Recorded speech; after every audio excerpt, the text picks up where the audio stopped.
Holy crap. Where to even begin with today's game? This was absolutely wild, man. That felt like a playoff game, and it's only March 5th. That was absolutely insane. You guys, I'm joined by guest and friend of the channel, Super Mario Hoops. We were supposed to go live Friday, but a little bit of real life came and stopped that from happening. So I decided to take that night off for a mental and physical health break. I had to recharge my batteries, but I'm feeling much better. So while my friend and guest Super Mario Hoops properly introduced himself, I'm going to take a sip of this G Fuel limited edition Sonic energy drink. Because after a game like that, I honestly think I need a beer, but I think I need an energy drink. So Super Mario Hoops, how you doing, brother? Talk to us, man. Introduce yourself. Let the people know where to find you, man. Yeah, I've been pretty good. Like Suns Geek said here, I've been on Been a while. channel a few times, but yeah, it has been a while. I think I can't even remember the last time it was, but It was a long yeah. time ago. But yeah, if you guys don't know me, you could find me at Super Mario Hoops 24 on YouTube, and from there you can find my Instagram and Twitter and the rest. I mean, pretty simple. But no, I'm looking forward to talking on here. Like you said, we were intending to go Friday, but like I said, it's going to be twice as good today. I even made a tweet. It's going to be probably 4 times as good because we're not going to have to talk about those sorry frauds in Chicago. So, um, yeah, looking forward to it, and appreciate you having me on. Maybe way later in the show, I'll let you go on a Chicago Bulls rant like I've let you do before, because Oh those are boy. always fun to listen to you rant about how frustrating the Bulls are. But we're not here for that. We are here to talk about this playoff game. And you heard me right. Phoenix Suns, Dallas Mavericks playoff environment game. This game had everything, Super Mario Hoops.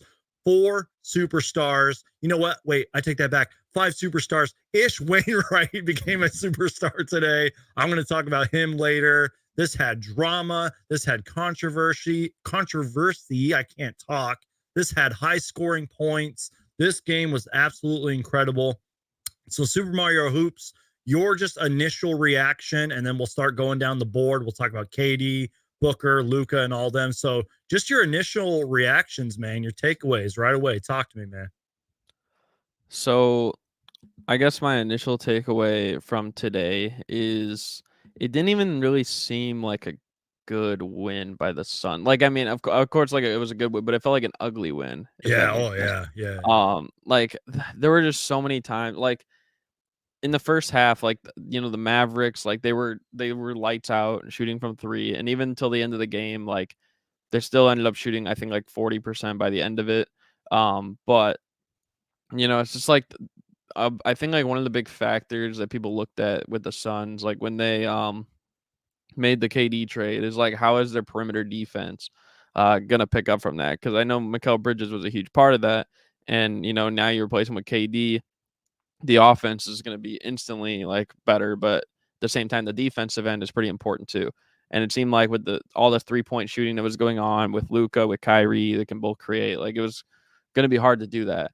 And I was kind of surprised that when they were starting to like light it up shooting from three, like I don't know why like Torrey Craig only got like a couple minutes in the first half. Yeah.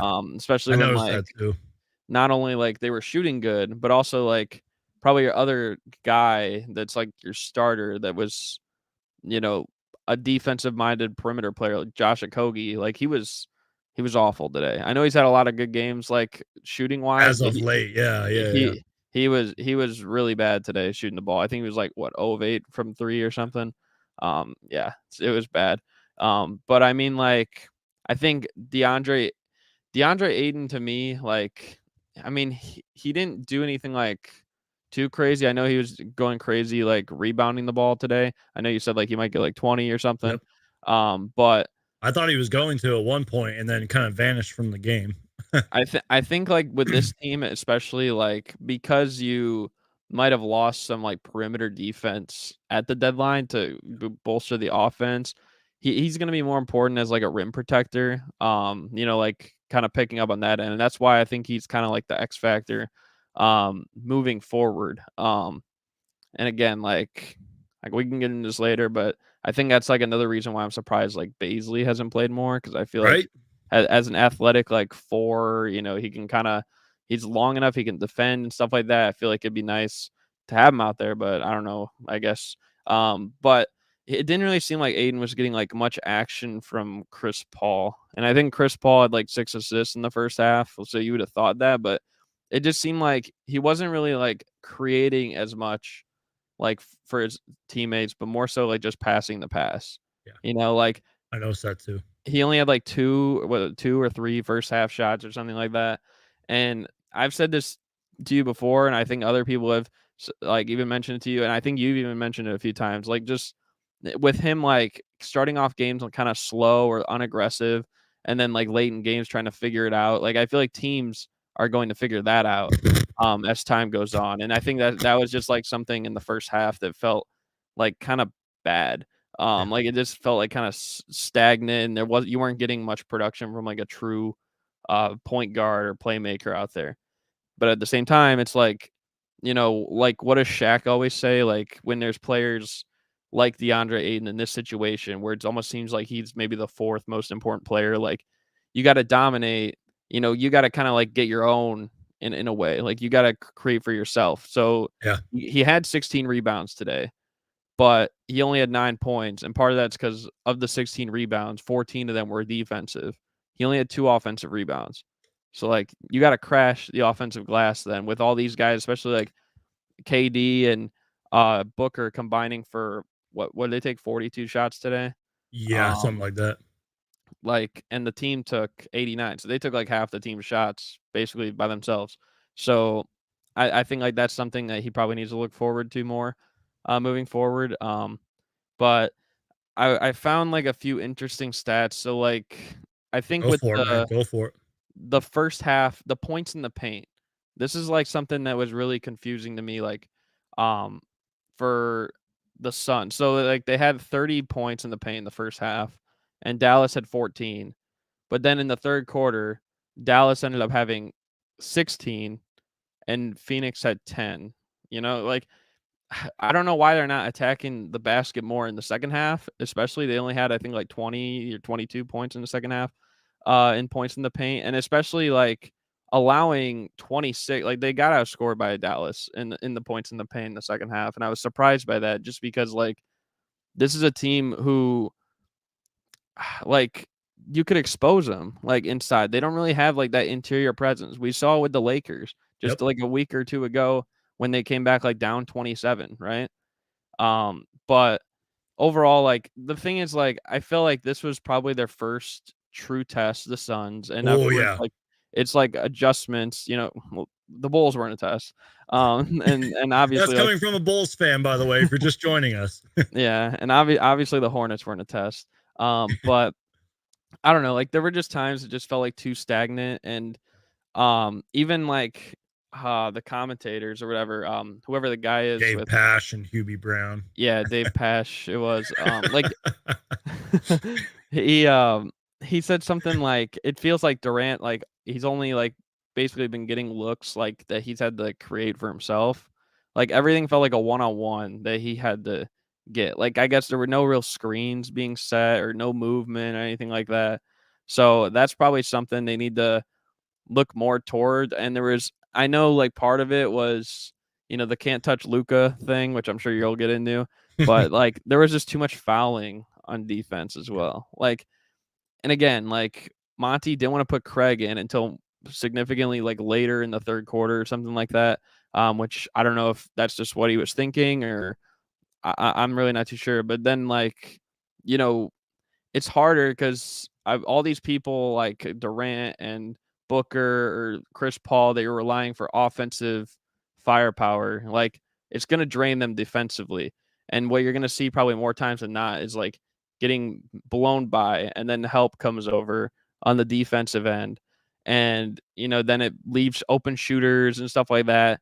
But overall, like they just need to play smarter defense, and they can't like keep fouling, like I don't know how many fouls. I think they had, like, if I'm correct, they had, like, 17 second half fouls, the Suns. Jeez. Like, and they only had 10 in the first half. Like, Yeah. that's pathetic. 28 overall for the Suns, 22 for the Mavericks. I mean, one thing I'll pride myself on, like when I played like organized ball, probably for like 14 years or so, and I still play but not organized. I never fouled out of a game. Yeah. Ever. And that's when it was like 5 fouls because NBA is 6. So it's like it Yeah. was always like 5 fouls. So I don't know how like we're getting to a situation where like everything is just foul after foul after foul. I mean, that's like 1 per minute almost on average, like the whole second half. And that's probably why I felt like the game ended like much later than it did. Yeah. This game definitely did drag. I agree with that. But overall, like I know like Luka didn't really shoot that well, but like Kyrie, Hardaway, Christian Wood, I mean, they all had like big games. But Yeah.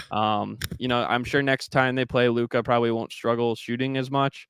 But of course, some of those other guys like Hardaway and Christian Wood don't know if they'll all have the same impact as they did.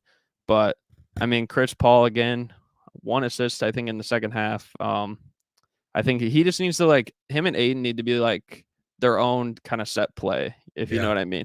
Like if Durant and Booker are gonna be like heavily isolation guys, and or if they're gonna like run curl screens or whatever, like down screens or something like that, backdoor cuts from whatever, like then Chris Paul and DeAndre Aiden need to be like the kind of 2-man game in the pick and roll. Yep. And you need to see more of that consistently through the game. It can't just be like something that happens like when they pick and choose, like when to do it. Like, okay, like right now we're going to be less aggressive so that maybe they double him later in the game and then I can take over or something. Like, I don't know if that's going to fly. But overall, I mean, when your superstars shoot like 65% from the field and 50% from 3 and score 73 points, you're probably going to win the game. And especially if Ish Wainwright makes like 4 threes. So I don't know. That's, I guess, what I saw. Durant looked insane. Obviously Booker looked great, but I mean, of course, like he's been there, he's done that like with the Suns. Like I think it's more so about like how is Durant going to adjust to the new team, and I think for their first test, like this is comforting in the way that like it didn't seem like they played great, and this is also probably like a top 5, top 6 team in the West. I know they're adding a new piece too, but they're probably a top 5 or 6 team in the West, and they still managed to come out of this with the win on the road, which the Suns haven't been great on the road this year either. So I guess that's my you did a great job analyzing that and summing everything up, man. And look, I don't want to sound too cocky because this was our real first test, but I will say this, it was a pretty ugly game and we still got the win. Now there were definitely moments where the Suns were a tad bit exposed, but in the Suns' defense, I will say this is that, you know, it's 3 games in with Kevin Durant, and it can only get better. I mean, if Ish Wainwright, who I do want to have my own little segment later talking about him, if he is cooking off the bench for you and Booker and him are going off for 30, then I think that that's pretty damn good because think about it. I mean, this bench has been pretty inconsistent and has had a roller coaster of a season. The Suns bench has. Really, the Suns have as well, roller coaster of a season. But when everything starts clicking for this Phoenix Suns team and the bench actually shows up and can actually hit some shots and can hit some damn corner threes, this team's going to be pretty much unstoppable because there was a lot of moments in that first quarter where we saw the ball zipping around and Devin Booker had space or Chris Paul had space. Kevin Durant was guarded very well and still made a bunch of shots. It seemed like this game was going to be pretty much over in the first quarter at one point. And I give a lot of credit to this Dallas Mavericks team because we're going to talk about Ayton and all them later. But holy cow, man, like they came to play. They started hitting their shots and they proved to us that your bench needs to step up in the playoffs. And I really mean that. Christian Wood was cooking in the fourth quarter. Tim Hardaway Jr. seemed unstoppable really in the first half. And Kyrie and Luka were, for the most part, inefficient, but they were Kyrie and Luka. So many different takeaways from this game. And this was a wild, wild game, man. And I really believe that this was the Suns' true first test. I truly believe that it can get better from here, even though it was ugly. And that there were some things that I think the Suns need to work on. And we are definitely going to talk about that later. Guys, we're already 15 minutes in, and we got about 67 people in here. So y'all do me a favor, make sure to crush that like button, share the show, tell people about Suns Geek, follow my guest Super Mario Hoops 24, subscribe to his channel. So since we're already 15 minutes in, which is insane, we're probably going to go like 2 hours. So you better get comfortable over there. We need to talk about Kevin freaking Durant. Now, I haven't really updated this intro, but here's my temporary crappy Kevin Durant intro.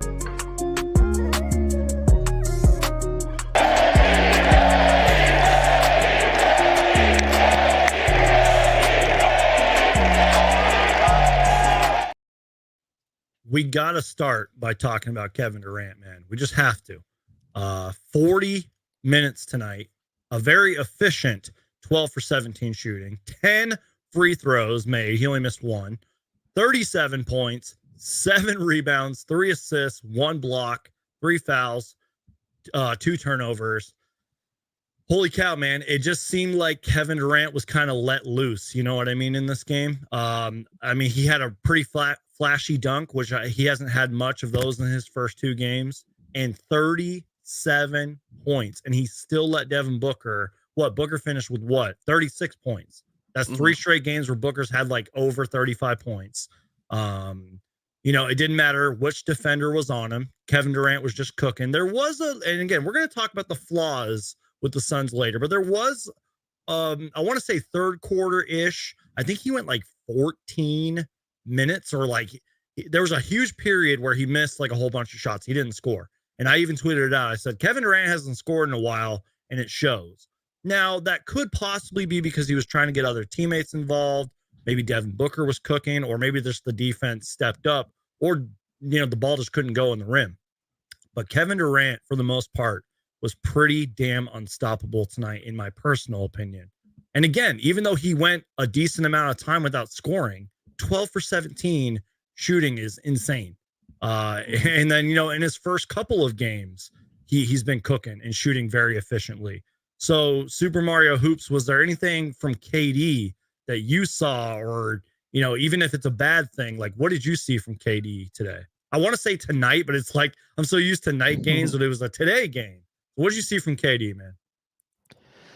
I mean, I just saw KD, Kevin Durant. I mean, it shouldn't be, I mean, by now it probably shouldn't be a surprise, just because he's been one of the best scorers in the league, like since he came into the NBA. Facts. So now I guess like just the fact that it's happening on the Suns is still something that's unreal, and especially for you and all the other Suns fans that are in here, like that's just something like that is going to be getting used to. But the thing about like Durant is like, you know, like you said, he had 37 points. He took 17 shots. I mean, there's not a lot of guys who, and this isn't like a rare game by him either. Like, I think he's shooting like 60% or so from mid range over the course of this season when he's played. I have that. This was actually before he joined the Suns, but I have that graphic. I'm sorry to interrupt you. No, you're good. Right here is what you're talking about. Yeah. So, I mean, he like look at 62, this was before 59. he joined the Suns, but yeah. Go on. Like basically nearly a 60% shooter from the mid range and from 3-point land. I mean, he's always been around a 40% shooter.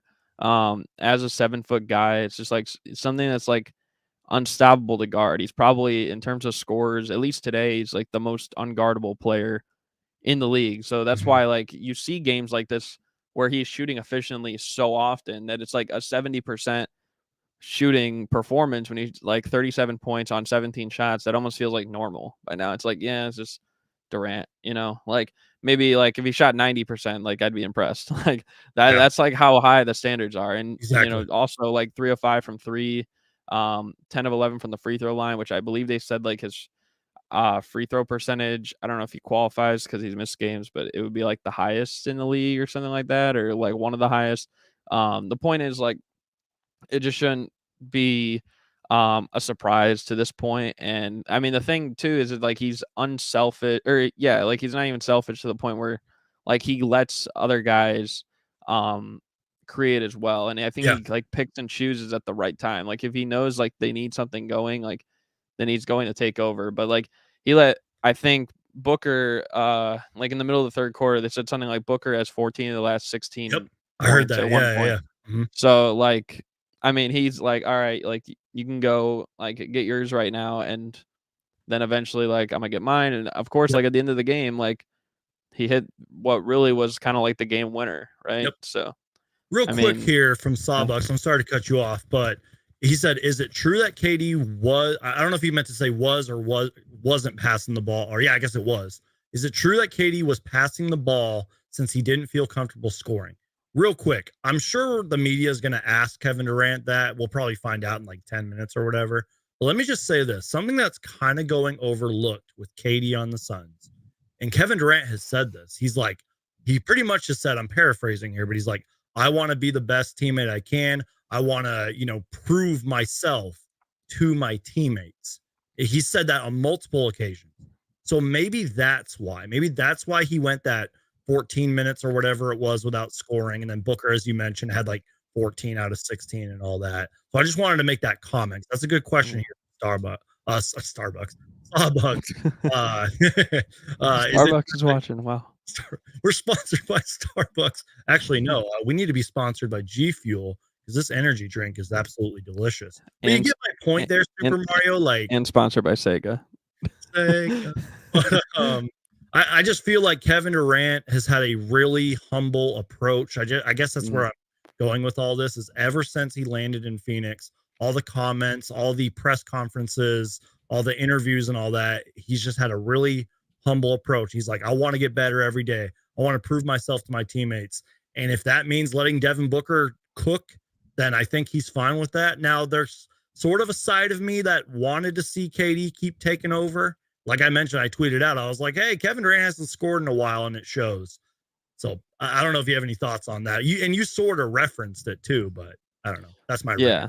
I mean, I think like at least for today, like this was definitely of the 3 games, the first like explosion Yeah. game by Durant. Like it just seemed like he Cool. was kind of going through the motions, like getting my easy 20, but like this is like the first time it's like, okay, like this is like a Durant, I guess like as they call it, like master class. And really like he's even been shown to play even better than this, like or contribute in more ways than this. So it's like it really like sets the standard like on a whole different level. But um I don't know. I just thought like personally, like he had a really good game. I don't know where they would have been like today without Yeah. his great performance and Booker's great performance. Um but yeah, I don't know. Speaking of Devin Booker, I think that's a good segue as we will now chat about Devin Booker after this video. Devin Armani Booker.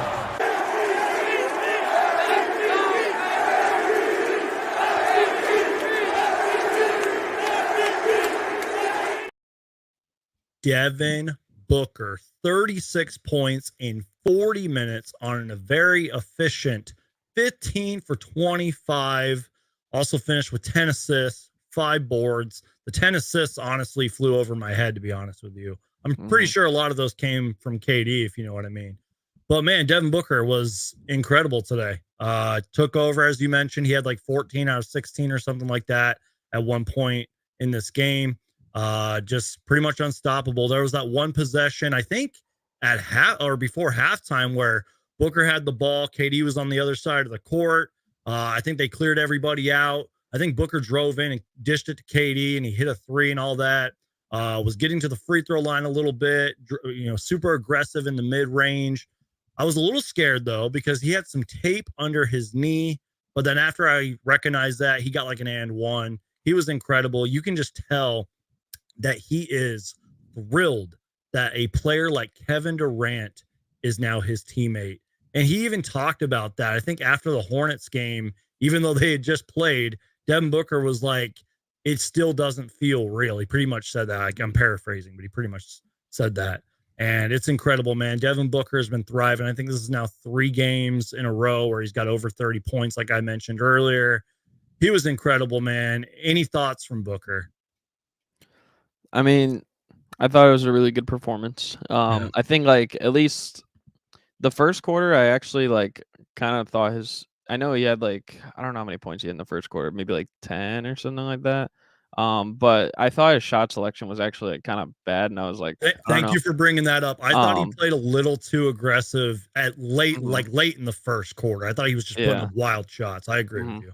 And then, but like I think like midway through the second quarter, like he was big, and that's a big reason why, like when I mentioned the 14 to 16 points, like he was doing most of that like heavy lifting.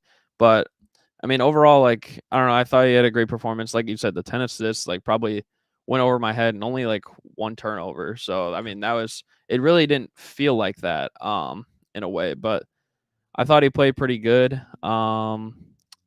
I don't know, like, I just think that they need to do, like, more offensive action, not just for him, like, but also Durant, like, with, like, kinda screenplays and, like, moving off the ball and stuff like that. I feel like that would just make everything more, simple. I mean, like, these 2 guys are good enough to the point where they can almost carry an offense, and they can make tons of shots at an efficient level like they did tonight. Like I said, like, they shot 42 shots together, and they shot 65% combined. Like, more times than not, if that happens, you're gonna win.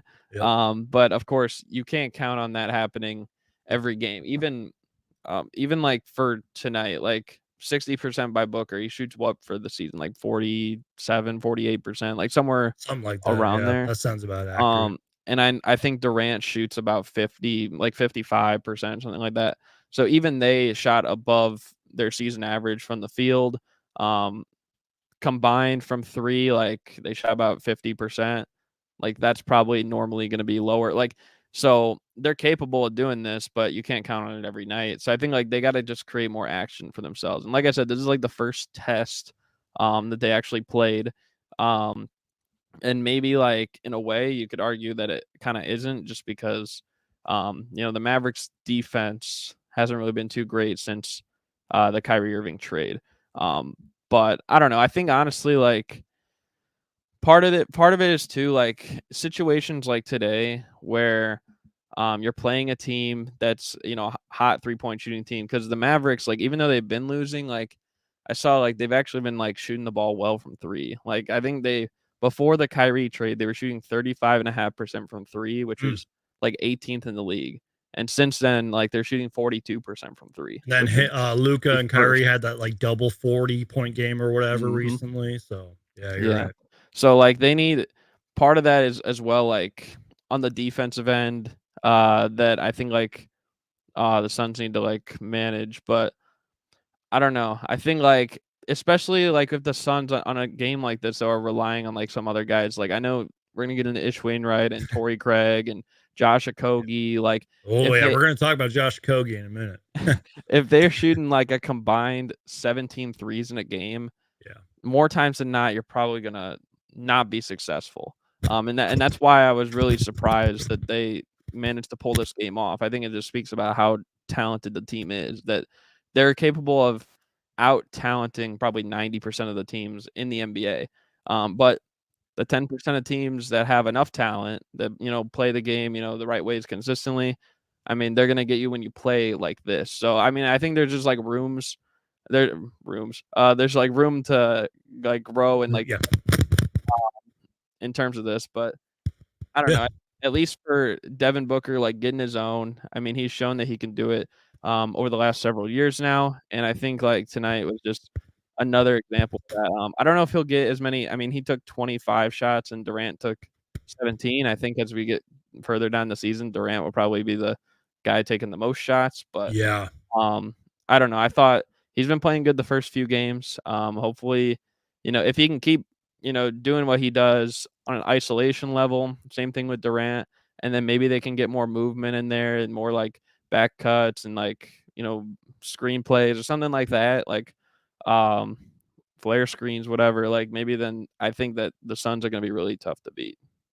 Yeah, that's one thing I noticed a lot throughout this game and really the last two games, but especially in this game, is just getting guys open and just setting screens for Durant and Devin Booker as well, and just getting guys open like that.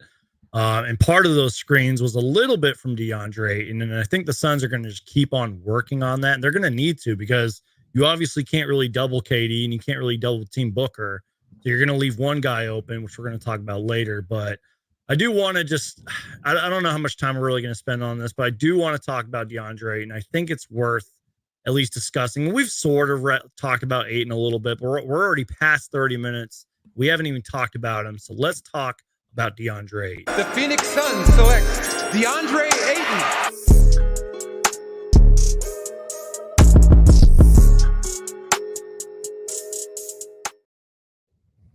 So you talked about it earlier. DeAndre Ayton finished today's games, 9 points, 16 rebounds, and you referenced this earlier, 14 defensive rebounds and only 2 offensive, 4 for 6 from the field. We saw late in the game, Tim Hardaway Jr. pulled the rug from him or whatever they call it. They pulled the chair from him. And someone on Twitter, I think it was someone on Twitter brought this up earlier, like, you kind of freeze Ayton out of the game for so long. And then when you get the ball to him, it just seems weird. And he doesn't really know what to do with it, which that's a little bit on Ayton, but that's a lot on Monty Williams and the Suns as well. It really did seem like we froze him out. I thought he had a really good first quarter. I even tweeted out, I was like, hey, what did you guys see from Ayton in the first quarter? Because at the end of the first, I think in 9 minutes, he had 6 points and 6 rebounds, and he was super aggressive. I think he had a couple dunks. He might have had a mid-range in there as well. And I thought he was good. But then after that, man, besides maybe the rebounding, I don't even know what he did on the defensive end. So this is just another example of, even though it's great we have Kevin Durant and at times the Suns offense seems unstoppable, this is just kind of a reminder that the Suns do need to work out some kinks. And, this isn't really Ayton related, but this is another reason why the bench really has to get going. And another reason why DeAndre Ayton needs to, and you sort of did reference this with the offensive rebounds, he needs to clean up pretty much almost every rebound, if you will. Like, he needs to be there to be the garbage man. And I say that respectfully. So even though you sort of referenced it earlier, any other thoughts on Ayton? I think we pretty much covered it there. I just think there's going to be some games, maybe against worse teams, where we need to experiment getting DeAndre Ayton the ball a lot more. So what do you think about that, man? Well, I think, first of all, like, honestly, he probably thought, like, Ayton probably knew I was coming on the stream today, because every time I come on, like, his first quarter is always like a great quarter, and then the rest of the game it's like but like you said, like, it's not all on him. I think part of it is like that he does like sometimes feel uncomfortable or in like weird positions just because he doesn't get the ball for so long. And I think part of that, like, I think realistically, like, it's partly Monty Williams. Still don't know if maybe like there's an underlying like rift there because of what we've seen in the past. But like Shaq said, I mean, I said earlier, like, about what Shaq said, like, sometimes, like, when you're not getting the ball, you need to be dominant, like, and put yourself in positions to get the ball.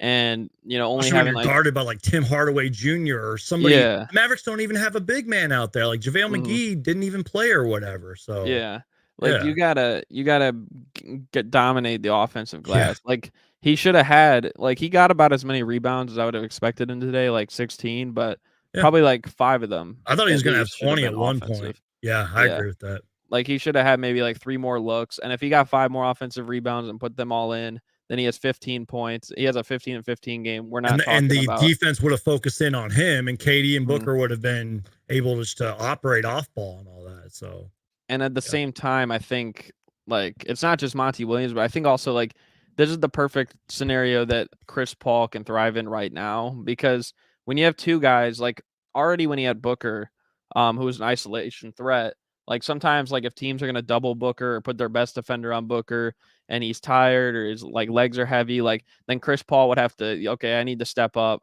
and I need to hit the late game shots. I mean, most times you're probably not going to have to do that, although you should still be prepared for any situation. But now it's like when you have Booker and you have Durant, like, that's going to be called upon less than it was before. And I think what he can really execute with is kind of the pick and roll game with Ayton and like get Ayton more involved there. I know, like, over the last, I think they said like the last 6 games, Paul was averaging like 11 assists or something like that. So tonight it didn't really feel like he was doing much like with getting him involved. I know, like, it felt like, honestly, like, I know Durant had like that one where he like drove in and he like sealed off I forget who it was, but then he made like a bounce pass below Powell, like right to Ayton, who was sealing off Luka or something. And then like I know Booker fed him a few times. Like, that should be Chris Paul more times than not. Right. And I feel like, especially today, like you said, the Mavericks don't really have a big man. Like, this is why they have been exposed by they got exposed by the Pacers with Miles Turner. They got exposed by when they blew that game to the Lakers. So they've lost like bad games since they made this trade. And I mean, personally, like this should have been the game like that Ayton should have went off. And I feel like actually like if Ayton had a great game, like it's weird. I feel like they honestly would have played better, or this would have seemed like a less ugly win Yeah. than if how it was, because it just felt like, okay, Durant's great, bail us out. And Booker's great, bail us out. And then maybe like we'll get a few threes by some guys that normally aren't going to be counted on to hit them. And tonight, Ish Wainwright was one of those heroes. So I don't know. Like that's just what it felt like to me. But I think they could do better with some of that stuff. So I'm seeing in the chat here, and Manuel makes a good point. Ayton was hurt a bit. I think he had. I made a video about the injury, and I'm completely blanking out about it. But and I'm also seeing a lot of like Chris Paul should have gotten him the ball more. And there's people saying like, oh, Bismack Biyombo and Lendell actually did play pretty well in short minutes today. But I do agree with someone who just said it in the chat, and I'm totally missing it. Yeah, it's Shot Chucker saying that he would rather have Ayton on the floor. I agree with that. Biyombo's good in certain matchups, but he hasn't played in a long time either. So I would rather have Ayton on the court as well, especially in this kind of a game. If I could throw out, Landale played 7.5 minutes, and he had 2 offensive rebounds as well. And Ayton played 34 minutes. So I get it. Like also the injury could have played a part, but I think like it was pretty good though, considering the injury. I mean, in terms of like body and moving and all that, you know. Especially against a team like Dallas, which I'm trying to look up right now where they rank in terms of like I'm trying to look like where they rank like in rebounding per game. I know they've kind of had their own struggles, like, and especially because they don't have like an interior guy like that. Yeah. Like he really should have dominated more. Actually, I just found it. You know where they rank in rebounding? Last. Ooh. They're the only team that doesn't average more than 40 a game. So see, and it's interesting too, because we only out rebounded them by 10 in this game. And we had 9 offensive rebounds. It didn't feel like it, but we did. 32 defensive, 26 for them. And last time I checked, I could be wrong here. Suns are like a middle of the pack rebounding team. Maybe it's updated. I don't know. We're not a good rebounding team. We even saw a few moments in this game where the ball clinked off the rim, and it was like Ish Wainwright was right there, and everybody was spaced out. No one wanted to grab the rebound. Real quick though, I think you sort of referenced it. Kevin Durant, and it's funny, he likes Jock Lendell. It's weird. Like they've had a weird connection together, and Kevin Durant found Jock Lendell a couple of times. He played pretty well in the short minutes he received. But I think at the end of the day, most of the time, if Ayton is engaged and is being a little more aggressive on offense, and they're actually getting him the ball, you want Ayton out there at all times. That's why we didn't trade him. And I don't know.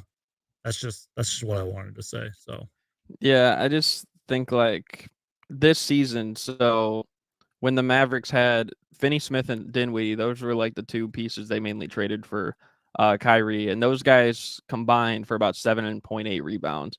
And so far, Kyrie's averaging 5 with them, and they already ranked like by far dead last in rebounds per game. That's almost like you're losing 2.5 more rebounds a game so far in what we've seen. So I feel like even though like, yeah, there was injuries and stuff like that, like there should have been even more offensive rebounds. And you saw like, you know, other Suns players, like even again with Devin Booker, he had 2 of them.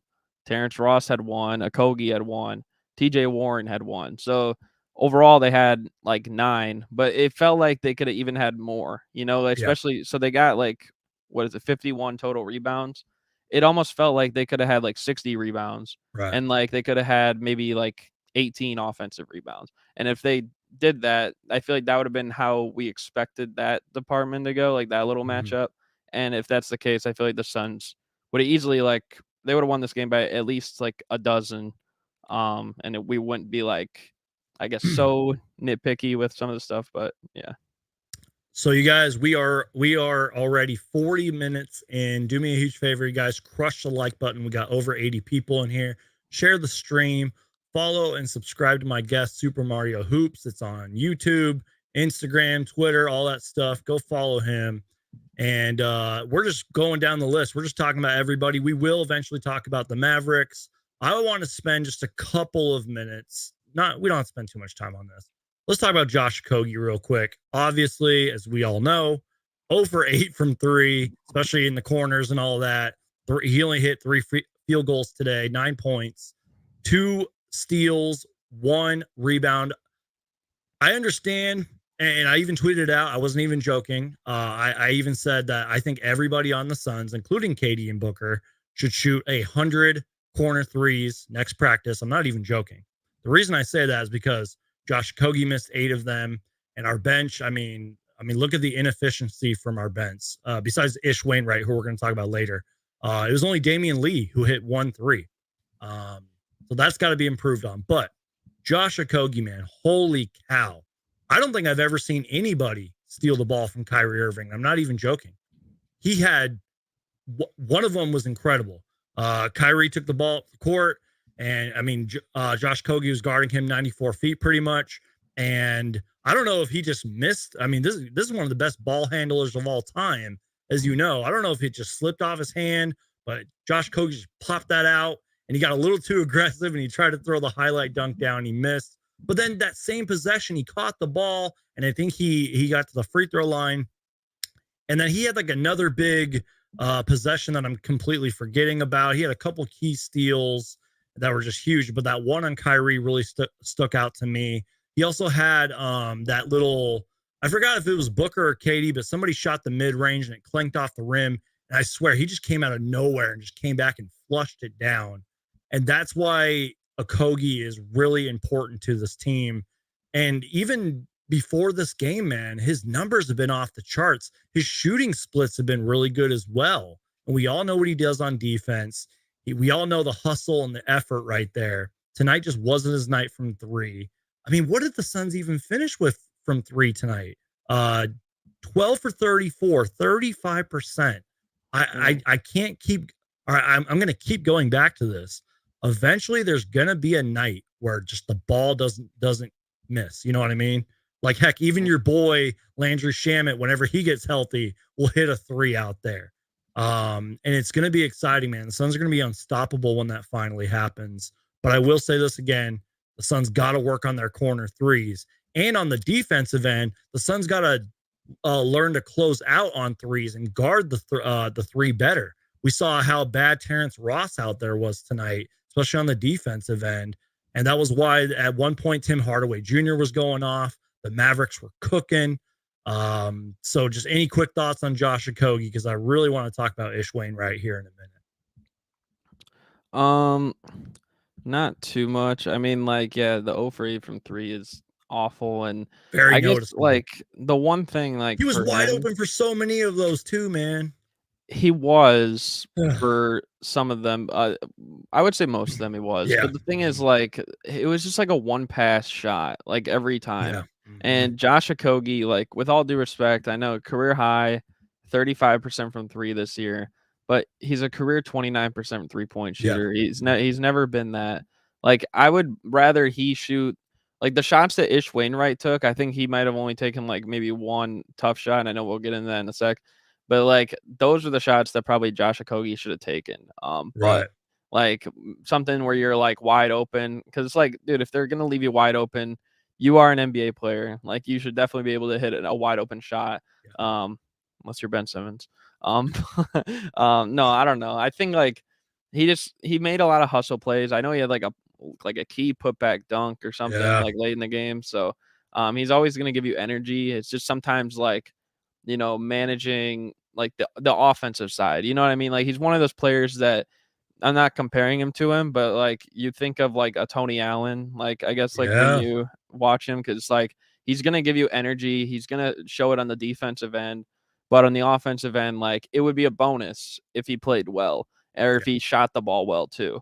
But you can't really count on that every night. So I would just say like for him, hold back on the one pass threes.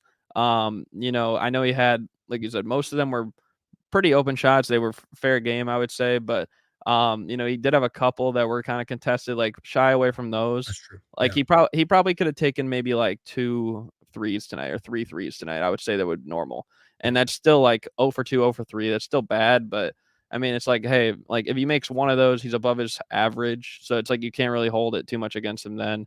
Yeah. So I don't And know. again, he's been playing great as of late. Like, look at his numbers his last 5 games. I mean, the shooting splits are off the charts. He's aggressive, making shots and all that. Well, I did tell you too that before the season started, I thought he was their best acquisition. You know, like Yeah. at first I was thinking maybe Damian Lee, but I thought the Okogie one, like, yeah. I'm telling you, man, when Damian Lee can get it going eventually, because he has been in a huge slump since even before All-Star break. This team's going to be scary. They're going to be unstoppable once the bench can actually start hitting shots. But you want to know who was hitting a couple of shots and played some very important key moments tonight was Ish mother effing Wainwright, man. I couldn't believe it. Like, he's not a stranger to getting minutes anymore. And he's literally proven himself to this team. You know, he converted his contract from a 2-way and all that.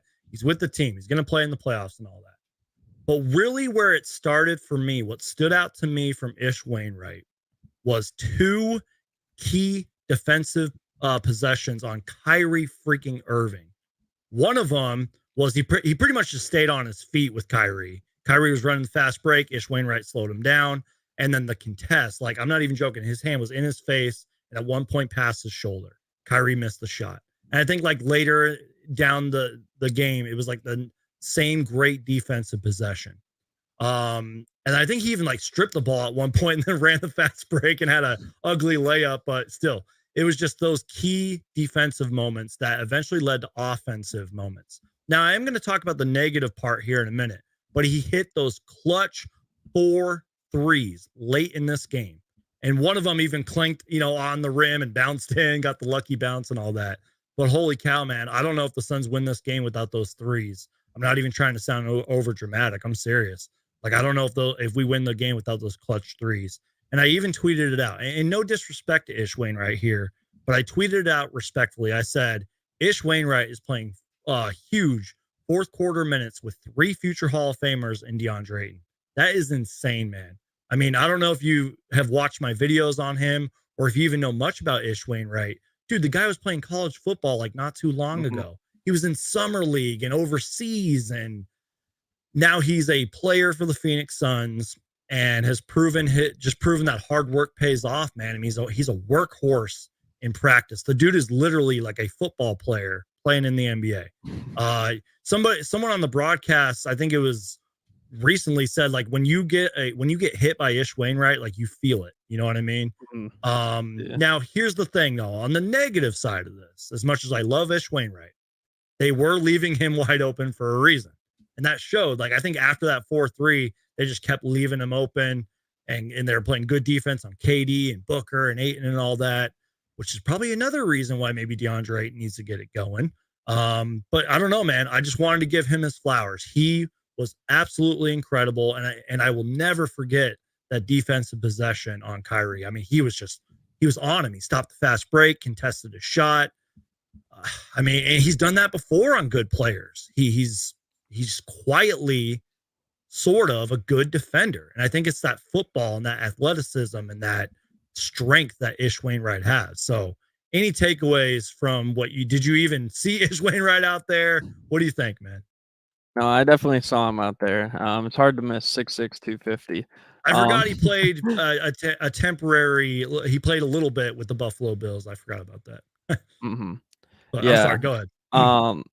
Yeah, I mean, I don't know. Like, just with Wainwright, I mean, like you said, basically is like a football player. Is like what you think of when you see him, and like that's basically what he was prior to the NBA. And like every time, like at least when he's on the defensive end, like it's gonna be hard to like, I guess, like muscle him in those situations. Yeah. Maybe like, you know, most times I know, like you said, like he had key stops, one against Kyrie Irving and stuff like that. But like, you know, more times than not, like the only way you'd probably be able to like get an advantage on that is if you could blow by him. And we just weren't seeing that, I guess, as much today.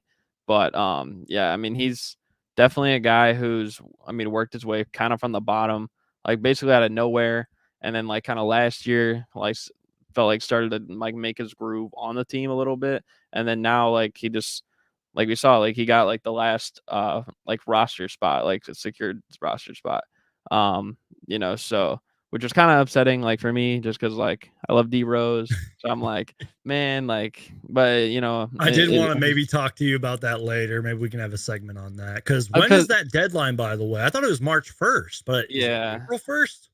Yeah, I don't think know. It might be April 1st. Yeah, I because just I was remember like, I thought like it was March 1st. the rumors came out of that like that day, and I'm like, yo, this would be crazy. And then like literally a few hours later, they did that. And I mean, I guess there still is time for like anything to happen, but I wouldn't probably like count on it. But I don't know. Like I just think that he had a great game. 4 threes. Yeah, he was wide open, but I mean, let's face it, like no matter what, especially on this team with Kevin Durant and Devin Booker, like I think Ish Wainwright could average like 30 points a game, like the rest of the season. Okay, maybe not 30. He could average 20 points a game the rest of the season, and they're probably still going to leave him wide open. Yeah. Just because it's like, okay, we trust Kevin Durant. He's a first ballot Hall of Famer. Devin Booker is basically on track to be a first ballot Hall of Famer. Chris Paul is a first ballot Hall of Famer. Like they got so many other guys that they have to worry about that with that lineup out there, and then Aiden's like your only true big man. Like you're gonna be willing to be like, okay, we'll let him shoot the three because I mean, what does he shoot for his career? He shoots about 33.5%. Like you can give or take, like with that lineup out there, that's probably the guy you'd want shooting. That's going to shoot a three because Aiden won. So I mean, I don't know. I think it's just about executing.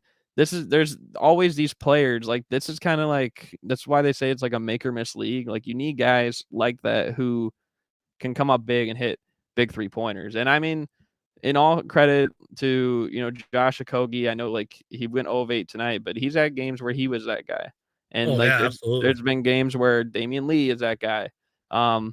Remember the opening night, he hit that game winner really on him on the same Mavericks team. Well, not the same Mavericks team, but this Mavericks team.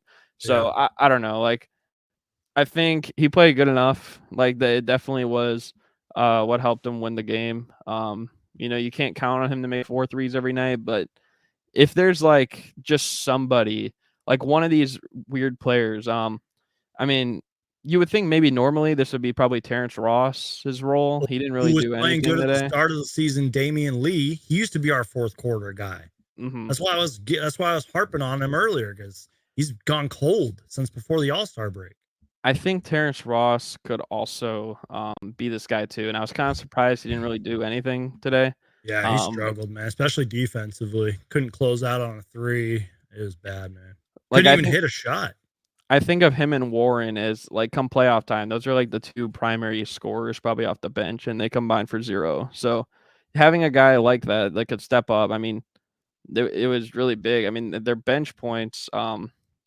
How many bench points did they have today? They had. I know the Mavs most likely outscored us on the bench because the Suns only had 12 from Wainwright, 5 from Craig, 6 from Payne, 2 from Lendell, and 3 from Lee. I'm bad at math, but it was 48-28 Mavericks in favor. That's noticeable too, man. Yeah, that it was like 48 to like 40. I'd be like, okay, whatever. But well, and think about this, like again, like you said, like without his 4 threes, they probably don't win the game. So let's say he makes like 1 or something, like 1 for 5, 2 for 5, give or take. They take away 6 points. I mean, theoretically, they would have lost the game. And then you're looking at a 48-22 difference. I mean, that would have been like the game right there. Like that would tell the story of the game.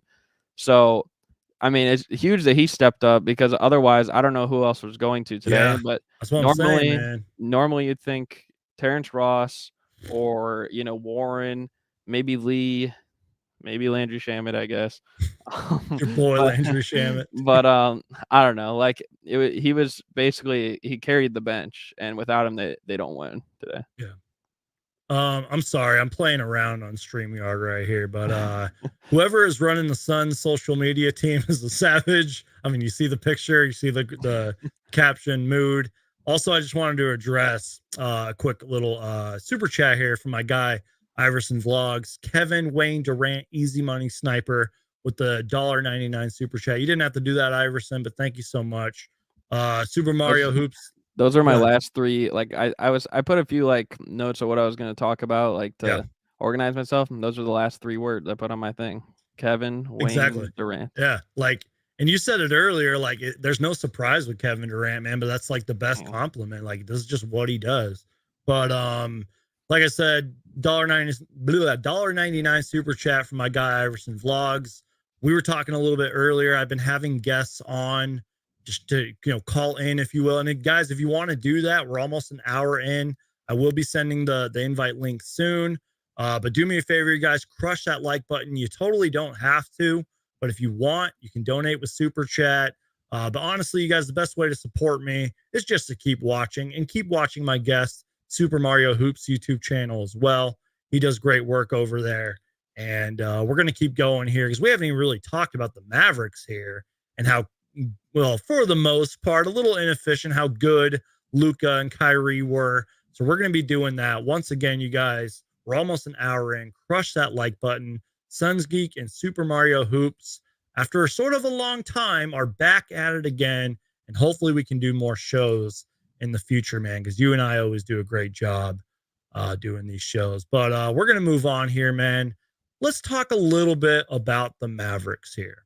And, we sort of have talked about it throughout this whole show. I mean, Luka started the game 1 for 7 from the field, finished the game pretty inefficiently, 8 for 23. He had 17 free throws. Let me repeat, man, 17 free throws made. And look, the Suns fans get a lot of heat. I don't know if this is how it is for the Bulls, like Bulls fans. Suns fans get a lot of heat for blaming a lot of the games on the referees. But I mean, go look at the footage, man, especially this game. The referees were horrific. I mean, you literally, I'm going to full screen myself here, man. Like, you cannot touch or breathe on a player without it being a foul, especially Luka. And I know it's cool to pick on Luka being a Suns fan, the infamous Game 7, yeah, but I'm spitting facts, man. You cannot touch Luka. And it's bullshit, man. Excuse my language. It is bull. Like, the referees were terrible. And I knew it was going to be a bad officiating game. This goes back a little bit to Josh Okogie. This was early in the first quarter, I think. Did you see that play where, like, he was, like, driving in and he apparently stepped out of bounds? I didn't see that. They called that, and I don't know, man. Yeah, I don't know for sure about that play, but I know, like, there was one that was like they called like a foul on Okogie, like just because like Luka leaned into him or something. Yeah. And I'm That like, too, man. what? Thank you for bringing that up. Like, I understand, like, you shouldn't use your elbow and you can't really, like, you can't be too physical, but even like with Devin Booker, like when Luka was like backing him up and like, what are you supposed to do? Just stand there with your, it was bull crap, man. Like, I even posted those photos of Devin Booker. He's literally like this after sort of, I guess, a little contact on Luka, and they call the foul. Like, I don't know, back in the day, it was like you had to like smack a dude's hand or throw him to the ground for it to be a foul. Luka gets those calls. He gets those superstar calls. I don't know how the officiating was for Kyrie today, but just overall bad foul calling. And look, maybe I should humble myself. I don't know if the Suns got some bad calls or good calls, whatever the case may be, because the Suns did go to the free throw line 20 times today. KD had 10 of those. I thought the officiating was pretty bad.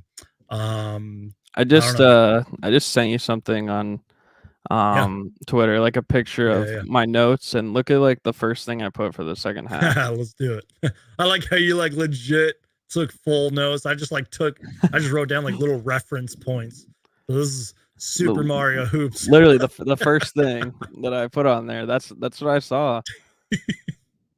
That challenge by Dallas, which led to a Luka and one was kind of BS. Too stagnant, no movement again. Yeah. Oh god. But there were a lot of them like Too much that. I fouling mean, on defense. and the fouling too. I mean, like, of course, that goes hand in hand. Like, of course, like being more aware, but also like, dude, Luka gets like a crazy whistle. Like, there are players like that where like you can't even do anything, I'm and sorry. you Luca just was won't. talking to the refs more than I talked to my dad. Oh my god, I'm sorry. Go on. I think Luka was upset. I mean, you saw at the end of the game, he got into like a Booker and stuff. Yeah. I Like can't believe we haven't talked about that. But yeah, that yeah. was fake tough guy shit, man. Like you can tell there's tension there, bro. Like he acted like he was like gonna run at him or Yeah. like something. I was like, dude, like I saw like Booker. I'm like, maybe he said something to him, but like he was talking to the ref, and then he turned his head toward Luca, but I don't even think he said anything. Like he just like looked at him, and he didn't even look at him that long, like as a stare down or Yep. anything, you know. So it's like, I don't know. He just seemed upset that he like sucked today. So I mean, 8 for 23, and like he got aggressive in the second half. You know, he was like drawing those fouls and falling to the floor a lot.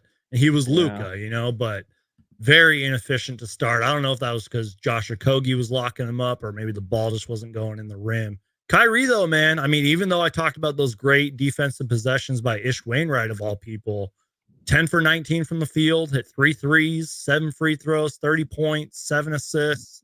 I mean, and like I mentioned, they had that game where they both had 40 points each, I think. So they're starting to figure it out, even though their record doesn't really show it.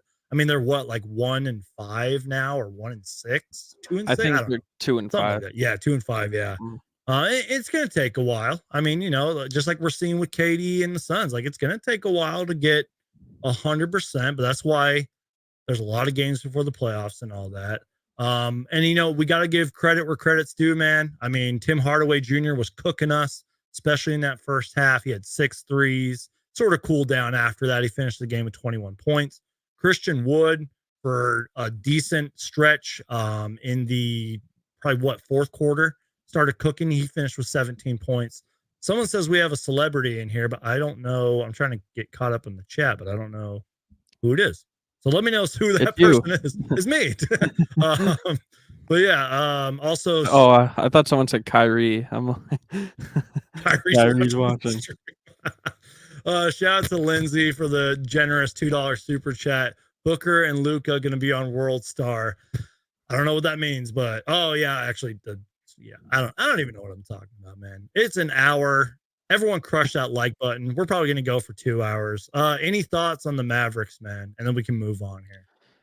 I don't know. It's just like their defense is pretty trash. Their rebounding's trash. And I mean the 3-point shooting is better, but like to me, like at least like the way like I know like we'll probably talk a little bit about the standings later, but like I think of it like they're almost playing like a poor man's. It's kind of crazy to say this. I don't want to like seem like weird in saying it, but because I know Dallas has more star power, but they're almost playing like a poor man's Kings right now. Like the Kings actually like that on defense. yeah, but the Kings, I mean, they do it just simply better, you know, and like sometimes like that's why they call them like the beam team as well, just because like the 3-point shooting is more reliable. And I mean they can like literally just outscore you, and like they play more in like a system. Like it seems like sometimes for Dallas, it's like they gotta hope they're making threes. So I don't know. I personally think I've said this before. I mean, I don't know like how much like you've talked about this or anything like on here before, but I personally think Kyrie is like as good as gone in the summer. Like I feel like this is probably like what they're witnessing now is almost like they're re-witnessing like what they saw with Rajon Rondo on the team like 8 years ago. And I don't know if you remember that. Like Feels when like he a got lifetime ago, bro. remember when he got into it with Rick Carlisle and it was so Yeah. toxic and then he ended up leaving. I feel like you're gonna see something like that with Dennis Smith Jr. too. Kyrie. Wasn't there a story about that or something like that? I think this is gonna be this would be worse, I think, than probably both in a way, because like you got an up and coming guy like Luca, and you just traded away Dinwiddie and Finney Smith. Like Finney Smith has been there forever. And Like they he's trade been there for picks, 6 too. years. And picks, yep, Yeah. to get Kyrie. He's probably gonna leave. You already got rid of Porzingis. You already got rid of Brunson.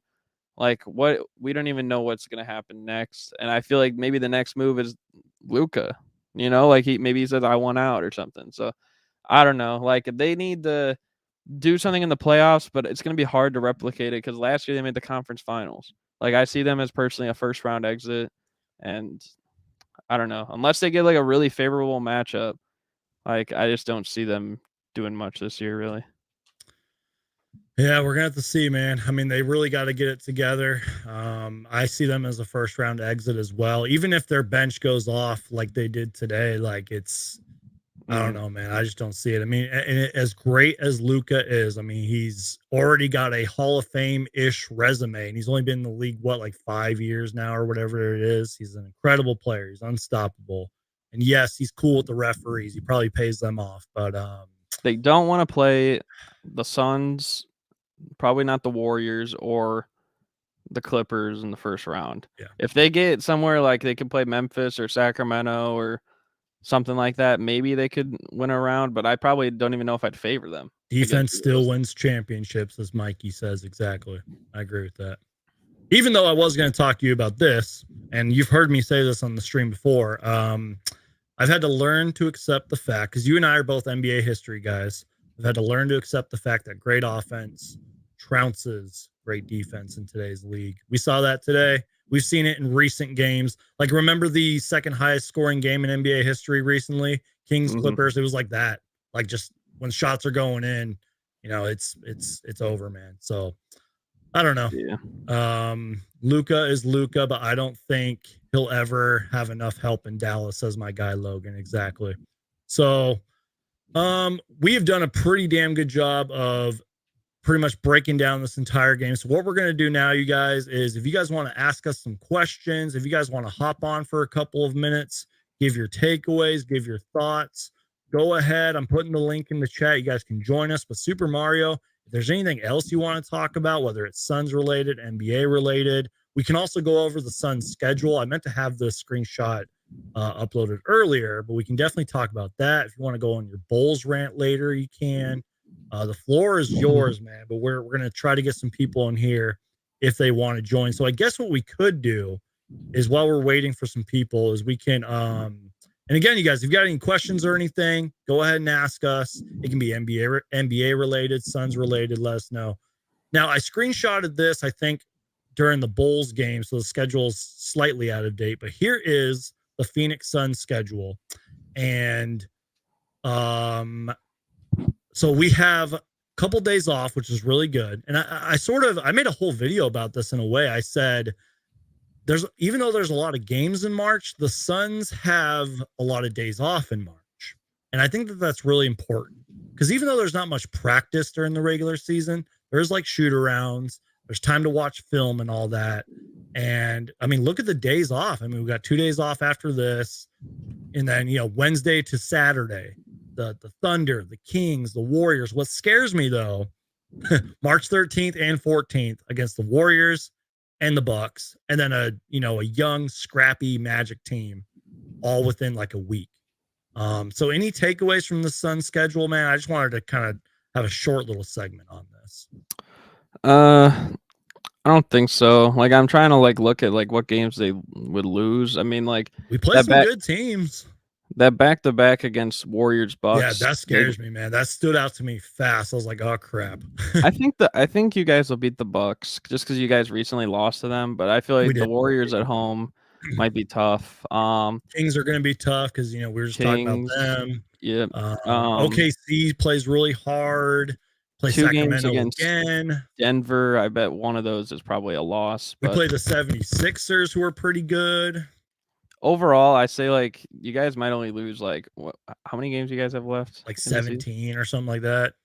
I think you guys will lose 5 more. So finish 48-34, 12-5 in the rest of the year. Yeah. I mean, that should definitely be a top 4 seed if you ask me.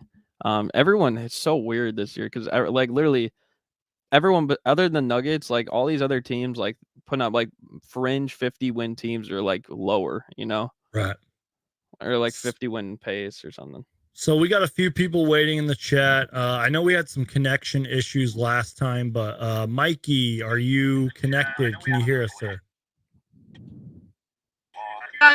Mikey. I think we're frozen. Mikey, we'll try you again in a little bit. We're gonna bring on Mo, who is a reoccurring guest. Mo, can you hear me, sir? Yes, I can hear you. Can you hear me? Yes, sir. What's going on, Yo. Man, this game was like such an emotional roller coaster. Like, I had to kind of keep it like toned down because I was watching it with my younger brother. Yeah, But I had to contain myself a few times too, man. these refs were like from the beginning of the game. It was like it was just mind blowing how bad these referees were, and like it was just so like frustrating. But somehow we still win because we're just better than the Mavericks, and they don't stand a Better chance than the against us. Luka is getting all of these foul calls, shoots almost 20 free throws. Still, we had Devin Booker and Kevin Durant were the two best players on that court tonight or today. Yeah. And they were both better than Luka and Kyrie. And More efficient too. The more efficient. Mm-hmm. The Sun supporting cast was better. DeAndre Ayton had a rough game, but not really, because he was efficient. He just didn't get that many touches, and he had a lot of rebounds. Yeah. Which is something that's like that we need for the Suns. Okogie, I'm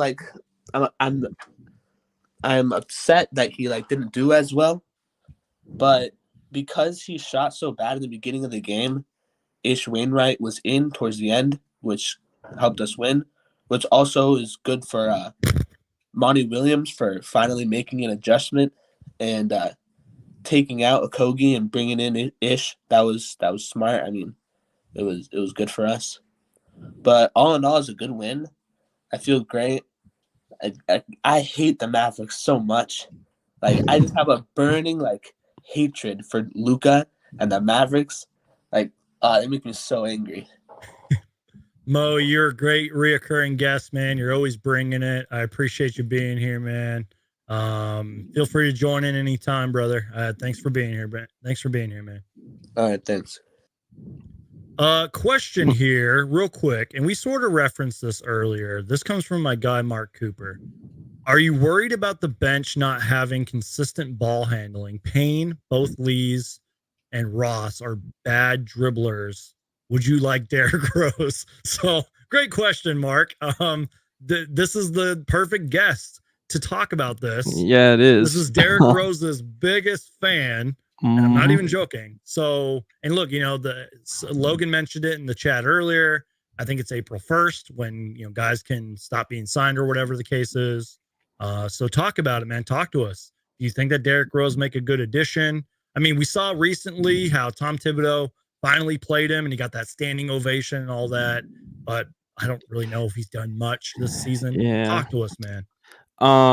Well, first of all, that like just seeing that like kind of irritates me just because like first of all, it doesn't only like hurt his numbers and then like that's what everyone looks at. They're like, "Oh, well, what are you putting up?" And then like when it's like, "Oh, well, stats suck" or something like that. Like it's completely misleading because it's like a completely different thing.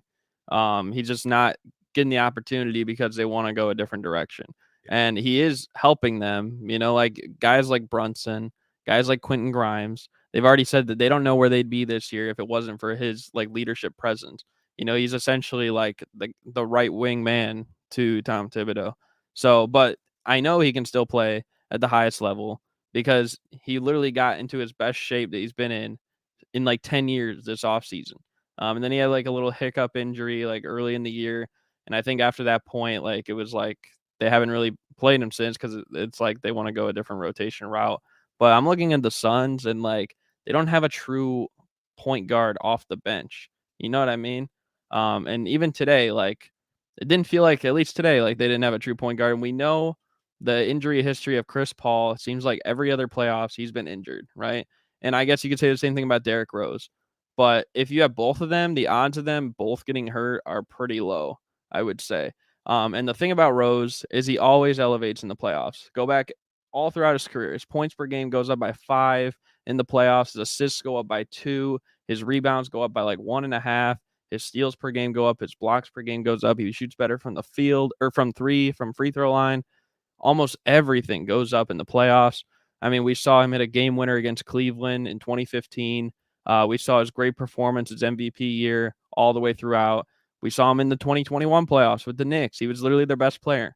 So, like, and even with Minnesota, that one year when he was basically like, they said, oh, he's like finished or whatever, out of the league and something, like he's not going to be back.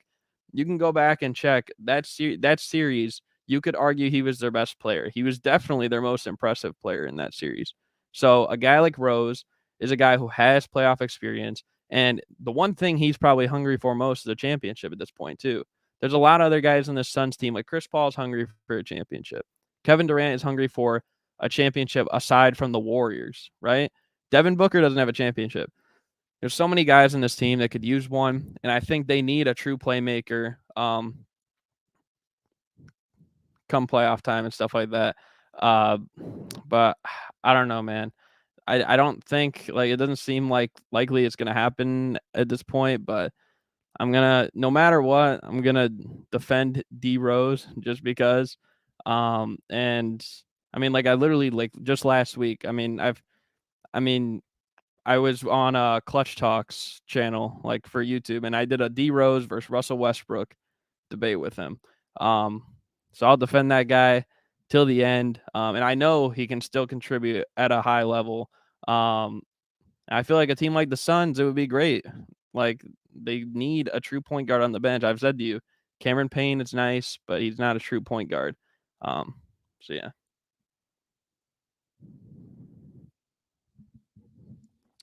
I'm muted. I'm sorry. Yeah. I was like, I can't hear you. My bad. What I was trying to say was campaign sort of got froze out in a way. He only played 15 minutes and he had like 6 and 5. I thought he looked good when he was out there, but yeah, my bad. No, you're good. I didn't even know. I totally forgot I was muted. I'm so You're good. That's why I like kind of paused like in the middle Yeah. when I was talking. I was like, wait, is he gonna say something? Or I was like, should I just keep talking? sorry, guys. But no, that's basically the basis of it.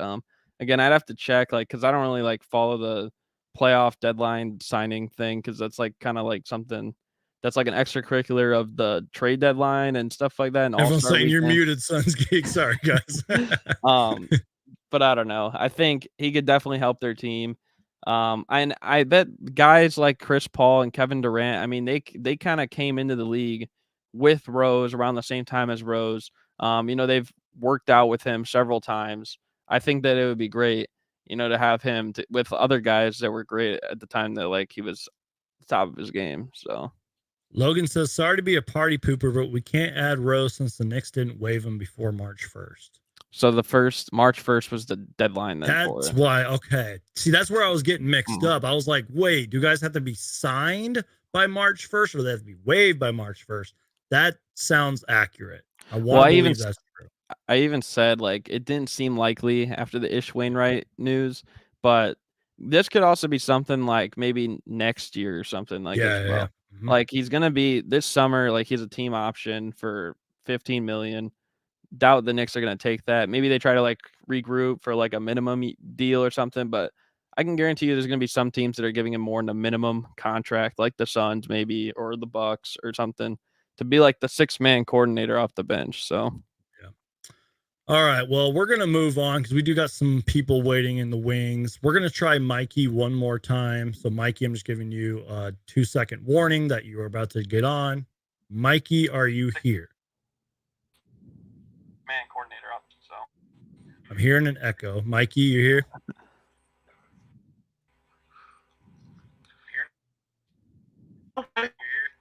Yeah, I'm right here. Me? Yeah, I can hear you a little bit. Can you hear me, guys? Mm-hmm. Yeah, I can hear you. Hello? What's up, man? Yes. Oh. Hey, I'm glad you finally guys can hear me.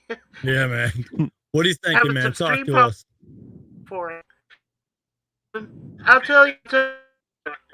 Okay, cool.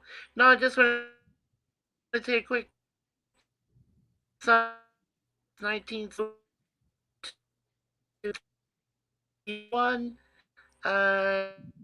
I've been following them on Mikey, I apologize, man. I don't know if it's my internet connection or whatever. I'm so sorry, Mikey. I know you've been wanting to join the show for a while. I'm It was sorry, cutting man. in and out. It was cutting in and out. We've had some other people waiting in the wings, like my guy Iverson Vlogs, who's also a reoccurring guest. What's going on, guys? How's it going? What's going on, brother? How you doing, man? I'm feeling good. That was a good game. My sister's boyfriend lost $150. Oh my gosh. He asked me who to take, the Suns or the Mavs. I was like, pick the Suns. He didn't listen to me, and that's what happens. Well, then they deserve to lose. But so are you positive, Iverson Vlogs? Are you a positive guy today? Oh yeah, but I hate Luka. Did you see who doesn't? You see what he just said a few minutes ago? No, I didn't actually. What did he say? He said on Devin Booker, it's a competitive game. It's all good. Next time, just don't wait until 3 seconds to talk. Shut up, Luka. Get out of here, bro. Yeah. Oh, I want to pissed me off so bad if I heard that. Oh my god. But who do you want to play in the playoffs, Geek, round one? Oh, Mavericks, bro. Easy. I want the Kings. Kings. The thing is, like with Luka, like, see, I know he said this, like, remember after the one game last year in the playoffs where he said, like, everybody wants to talk, like, when they up, or everyone loves to talk when they up. Like, I feel like, yeah, you can say this now, whatever, but at Here the it end is. of I the got day, it on like, Twitter. if he isn't able to execute, and get down the stretch, win a championship, like, I don't know if get to the finals, bro. Yeah, I don't like at the end of the day, like losing is losing. So it's not going to look much better, like, because, I won that playoff series the one year. This year, if they played in the first round, the Suns are most likely winning, unless, like, I don't even know, unless, like, the Mavs brought back Dirk from retirement, he's playing, like, his prime form, and Steve Nash or whatever, like, and Steve Nash will probably play for the Suns anyway, so. Yep, Yeah. you're right, Iverson Vlogs. It's a competitive game. It's all good. Next time, just don't wait till there's 3 seconds left to talk. That gets me so frustrated, man. I don't know why. I'm sorry. Go on, guys. Yeah, guys. Oh no, go ahead. You go ahead. No, I'd say next time don't complain to the refs like 10 times. They get like 20 free throws. My God, I thought I was watching like Harden or something. Go ahead. Iverson, any other final thoughts? Because I got some other people waiting in the wings. Yeah. I would like Derrick Rose on this team, even if it's down the line in the future. Preach. Because he could still give you like 10 points off the bench, maybe like a little playmaking out there. And I also remember he hit a game winner against us a few years ago when he was on the Wolves. I literally was just telling my dad that, well, I remember that game winner too, but I was just telling my dad this literally earlier today or yesterday. I said he can give you 10 points and 4 assists. Those are the exact numbers I said on a team like the Suns or the Bucks. So I appreciate you saying that. And I agree. I mean, like, come on. Geek, I have one more question. Yes, sir. Okay, go for it.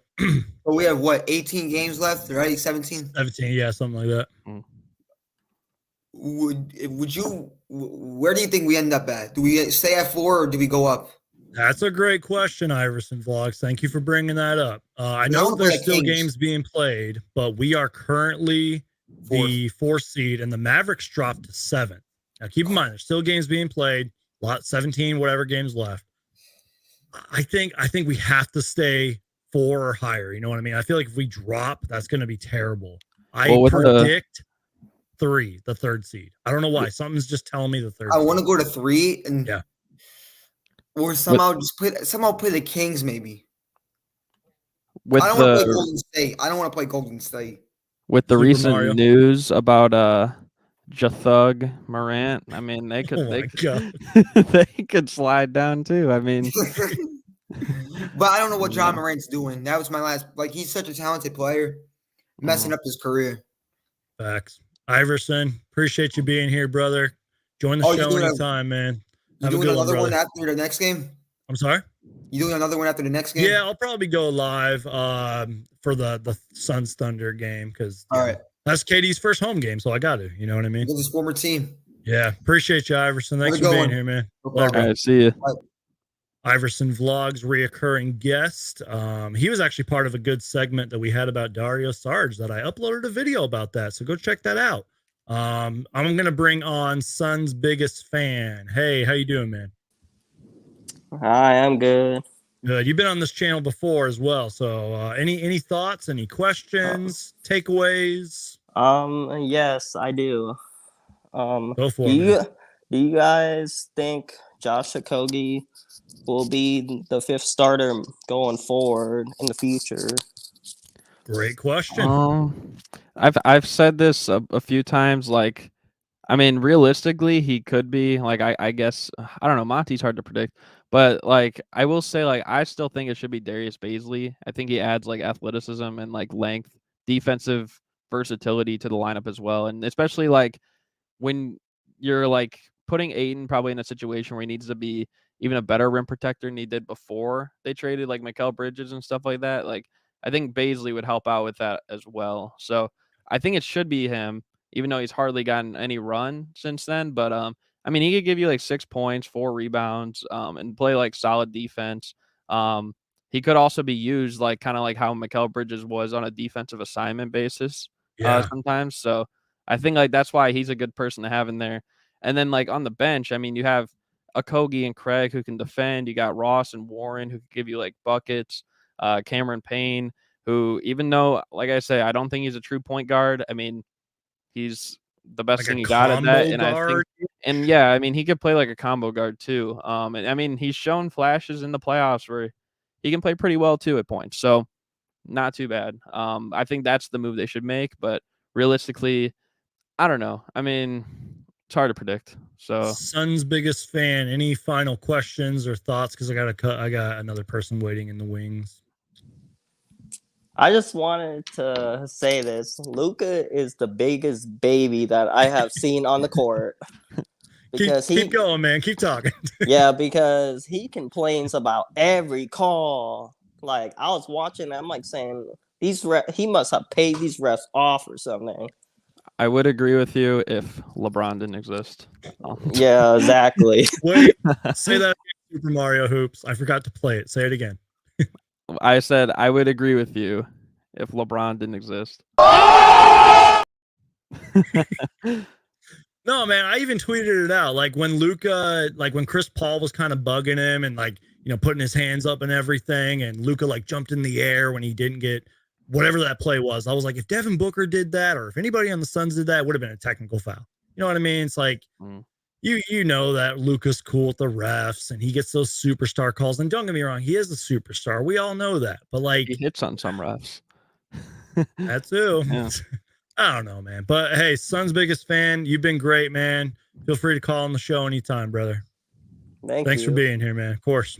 See you, man. Real quick, before we bring on Andrew, who's been waiting in the wings, Logan says we jump to 3, the 3rd seed, if we win those games, if we win against Sacramento and avoid dumb losses. Key phrase there, avoid dumb losses, because the Suns do that a lot. We can get up to 2 if Memphis falls apart. I'm really thinking 3 or 2. I think that's probably where the Suns could end up if things go in their favor. For some reason, my screen is like flashing right now. Are you seeing that? Maybe it's just on my end. It looks like I was like flickering or whatever, but it doesn't look like it to me now. Okay, good. He also says before we get Andrew on, Suns need to match up against Memphis in the playoffs so Suns Geek can live stream from the arena. Exactly. Logan, you're a real one, man. All right, we're gonna bring on Andrew. Andrew, how you doing, sir? Hello, can you hear me, sir? Yes, sir. I can hear you. How you doing, man? Oh, I'm doing so great today. Like, the game is so intense. Like, so I live about 2.5 hours from Dallas, which I could just go see it, but like I couldn't. I don't have time in it, so and it's expensive too. Yeah, I just watch it at home live. Yeah. And the game is like going back and forth. I was like so nervous the whole time, you know. Yeah, absolutely. I agree with you on that. Yeah, and I saw a post from like NBA history. They said Devin Booker and KD are the first Suns duo to score 35 plus points in the same game since 2017. That was Booker and TJ Warren. Yeah. Wow. Who's So- also on the team. He Yeah. was good luck. Yeah. That's what I thought too. That's crazy, Yeah. And so like I want the Suns to be at least like third or second, but that seems a bit impossible, Well, what do you think about that? Like, do you think they can make it to the second or third seed? Yeah, I mean, this has sort of been the conversation as of late. I mean, let me just say this, you guys. Let's humble ourselves for a minute. Yeah. This is the NBA playoffs, man. It's going to be hard no matter what team you're facing. Even if it is the Mavericks or like the Timberwolves or heck, even the stinky Lakers. You know what I mean? I'd be shocked if the Lakers made it to the playoffs. You guys get my point. It's hard to win in the NBA. Monty Williams is big on that. And I saw a few comments in the chat saying like Sacramento or Minnesota would be our easiest way throughout the playoffs. But I think it's going to be difficult, especially, certain matchups and all-stars. Like the Kings are really good on offense. They're bad on defense. They have 2 all-stars and all that. That's all I wanted to say was that we're at the point now where other teams' losses matter. And you know what I mean? Like the standings are flip-flopping. Like literally the Mavericks dropped from like 5th to 7th just because of this loss. Like the Suns, as my guy Logan put it, they have to avoid dumb losses. I'm not saying we have to go like 17-0, throughout these next 17 games, but we got to avoid the dumb losses. So that's a great question. One thing I'll say real quick about the Kings is like I'm looking through their schedule, and I think realistically they could end the year like 13-6. Like just they don't have like a too tough schedule. I'll pull up the schedule while you're talking. Go for it. So for the Suns to pass them, they'd need to go at least like what? They need to win like 16, 15 games. They'd have to go nearly flawless. So yeah. I don't know. I wouldn't also count out the Kings like as an easy. They're matchup really good, man. They haven't made the playoffs in who knows how long since 2006, right? But Harrison Barnes is an NBA champion. Sabonis has playoff experience. Kevin Huerter had a huge Game 7 just a couple years ago that brought them to the conference finals. Terrence Davis was on a top 2 team in the Eastern Conference just a couple years ago. Really good. De'Aaron Fox is really good. Mike Brown's won championships and has been there many times. Trey Lyles as well. Yeah. Like they have guys. Davion Mitchell is an NCAA champion. Solid defender too. They have a ton of dudes on their team that have experience of winning to some capacity. So just because it's the name Sacramento Kings and they haven't made the playoffs in 17 years, you cannot count them out. I wouldn't consider them an easy matchup. Yep. Personally. Preach. The defense, sus, yeah, but I wouldn't consider them that easy. So, Andrew, any final thoughts? Any questions? Yeah, I have like a few questions. So, basically, like, I'm so confused. Why don't Monty Williams play like our player like Saban Lee, Bismack? I don't know who else didn't get to play. Like, what are your thoughts on that? That's a great question. Now, you said a key name there, Saban Lee. Yeah. And I might sound repetitive here, and I'm going to say this so many more times. I honestly believe it's because of certain matchups and because we haven't really had a comfortable win in a long time. You know what I mean? Like a game where it's over by halftime. That's when I think we could probably see a Saban Lee or a Bismack Biyombo, because obviously Jock's getting the minutes over Biyombo right now. Oh, but yeah. For Saban Lee, like we got to be blowing them out. You know what I mean? That's how I look at it. And then Campaign, coming back from the injury and still waiting on Landry Shamet. It's just a lot of guys, like a lot of players that can do a lot of things out there. Like we didn't see much TJ Warren tonight. Darius Lee's been struggling. Too. Yeah, Darius. Yeah, exactly. Like there's so many guys. And I was talking with Flex from Jersey about this. It's a lot of good problems to have, but you want to figure that out right now as opposed to game 1 or 2 in the playoffs. So that's a great question, Andrew. Yeah. Also, so don't we play the Kings next week, right? I think it's Saturday. Yeah, we play them a couple times. I'll pull up the schedule again. Oh yeah, March 24th and March 11th. Yeah. Okay, so March 11th. They're good, man. They're good. But we beat them last time, right? I want to say we did. Yeah, we did. Yeah, February 14th. And so we play OKC like Wednesday 3 times after this. Yeah, Wednesday and then the 19th, and then I think there's one late in that schedule. Let me just lower this comment. Yeah. We play them. Why can't I get rid of this comment? April 2nd, or late in the season. So Wait, so when is our home game though? our next home game is Wednesday, March 8th against Oklahoma City. Kevin Durant's first home game. So yeah. Oh, I hope KD drop like 35 again. That'd be so cool, like drop his number. Yeah. But like I'm so surprised that he hit the clutch free throws at the end, while Luka fouled him. Yeah, it's like, that was huge, man. And he got 37. That's I was hoping, I want him to get 35 because of his number, but I mean, another 2 points, it works. Yeah. But yeah, that's all for me. I don't have anything else for you. Well, I think he's just trying to get to a point where he can average 35 for the rest of the year. Oh yeah, that'd be so cool. Yeah. And Devin Booker going off for crazy numbers like he's been doing. Yeah. Andrew, thank you for the great questions, man. You've been great, brother. Call in anytime, man. Thanks for being here. All right, see you. I'll see you. Oh, sorry, I accidentally cut you off. Sorry, Andrew. I pressed that button a little too fast. Yeah. I only been in your show for one time. Like last time. I remember. This is the second time I've been in it, but I keep watching your live stream. I love your live stream. Like, thanks, man. Appreciate you saying that, brother. Thanks, brother. All right, man. Take care of yourself. We'll talk soon, man. I see you Wednesday. All right. Yes, sir. Have a good one, man. You too, sir. All right.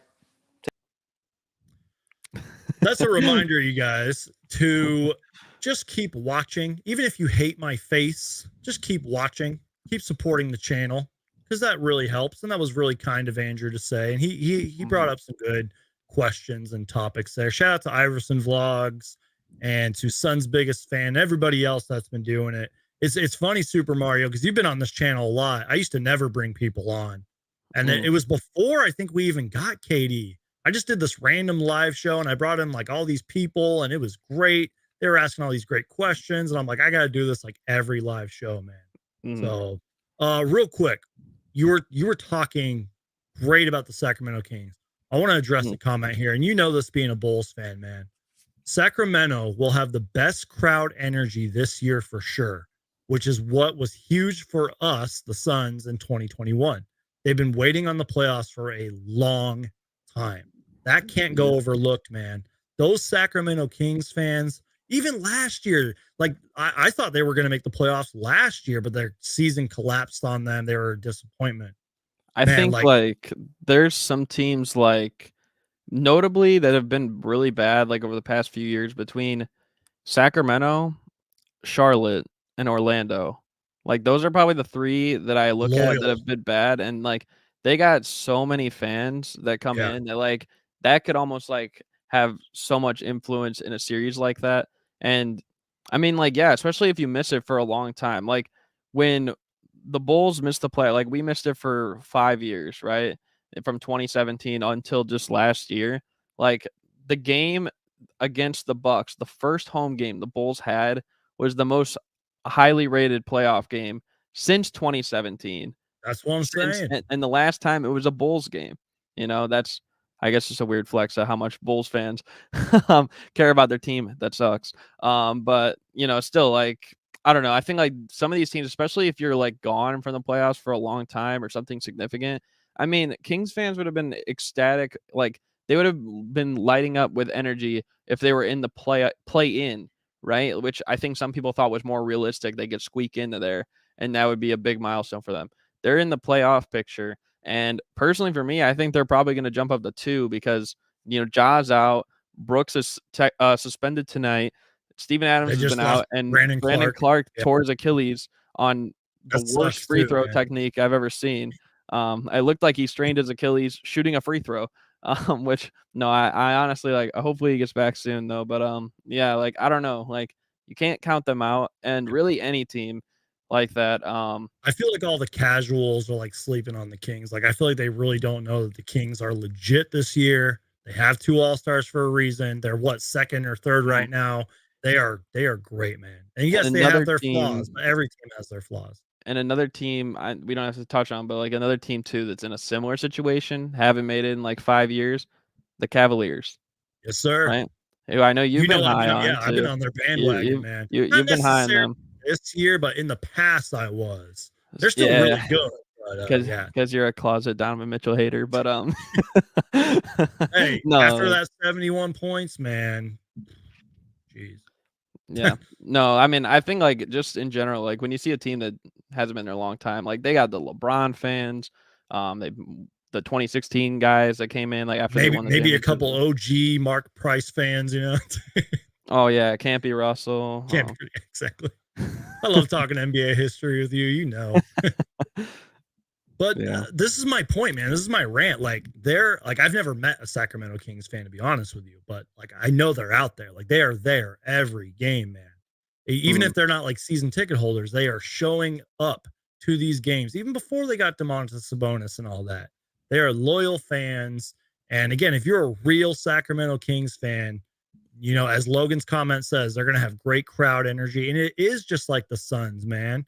Like in 2021, like it was packed. Like obviously I wasn't there, but I saw the videos and I have so many friends and all that. Suns Twitter was there, man. So I just wanted to give credit where credit's due.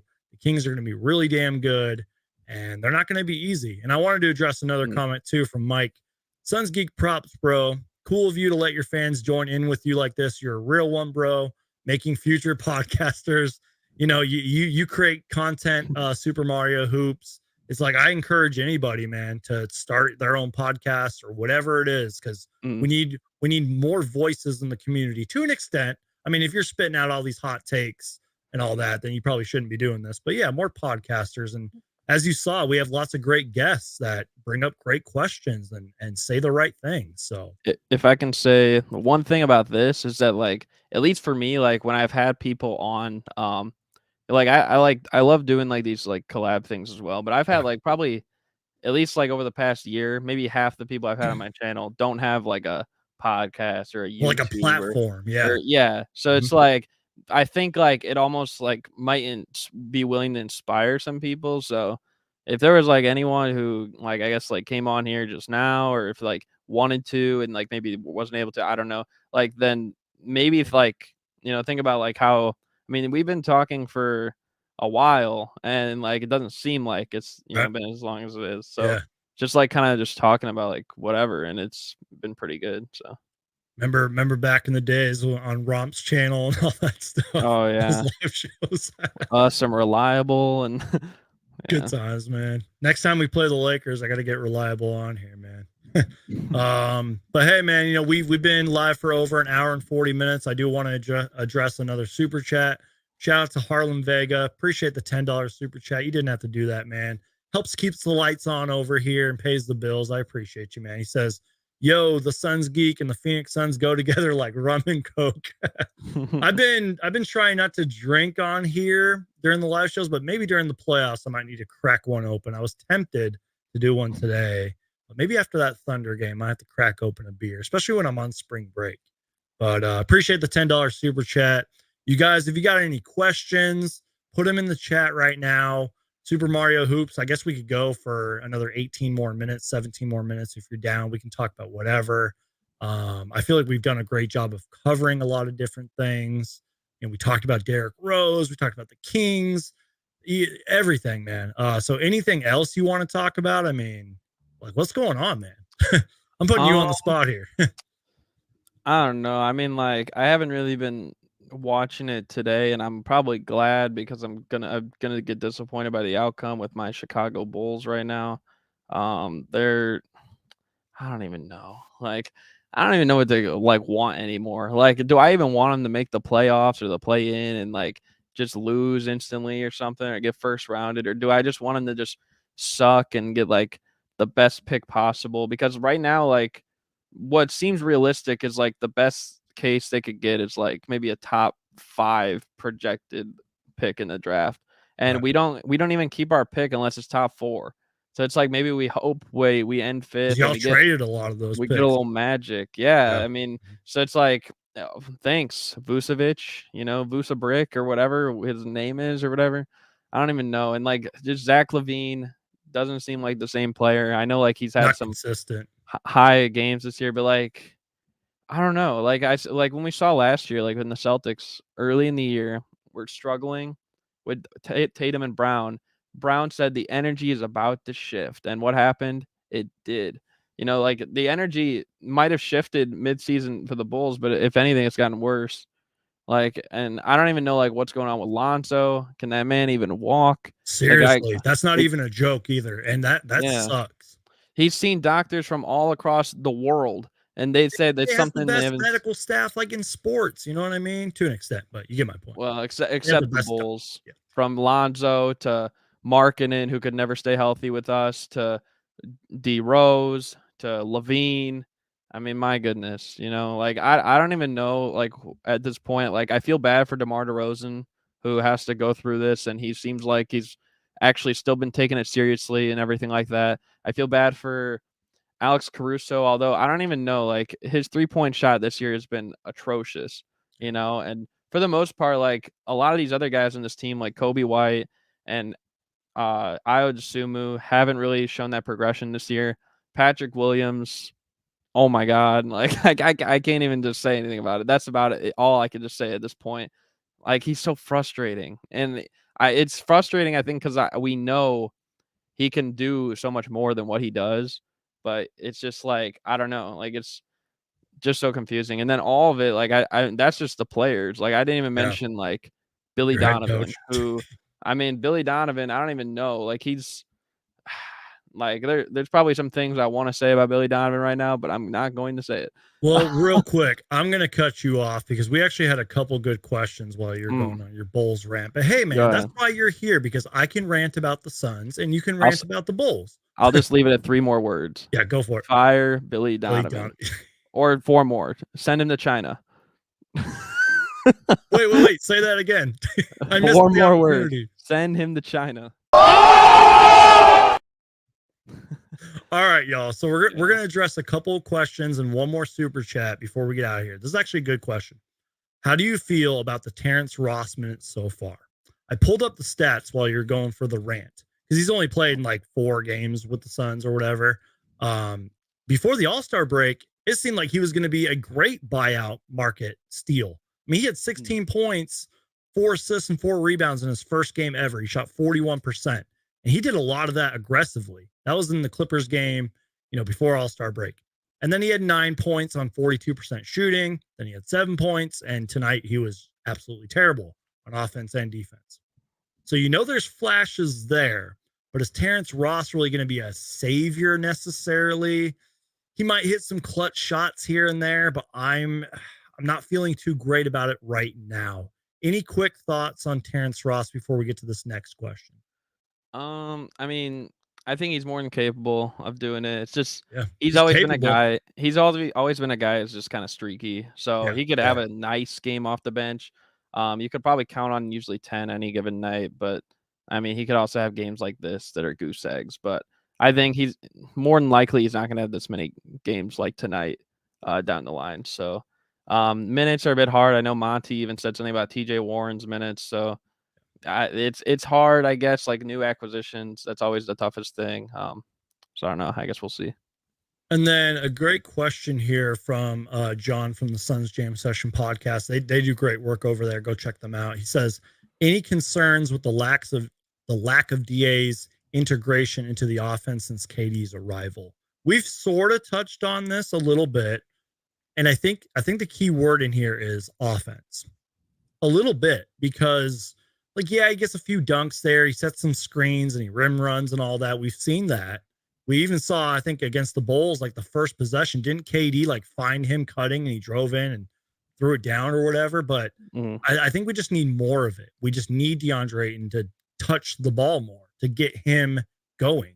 And if it's not working, but we need to see that DeAndre Ayton that was sort of a mid-range threat too. We've only seen a little bit of that since he got KD. But that was a great question from John. I just wanted to give my 2 cents on that. So, we sort of talked about it, but I don't know. He just needs to be more of course, it's all on Chris Paul and Monty Williams a little bit, but he also needs to be more aggressive on the offensive glass. Maybe when he's 100%, should be better. But I mean, yeah. Mike with the $10 generous super chat. I appreciate you, man. He says, just because you're cool, man. Keep up the great and entertaining content. Thank you. Well, thanks a lot, man. I've been working my tail off, and I really appreciate the support. Turn that M upside down. That's Wyke B right there.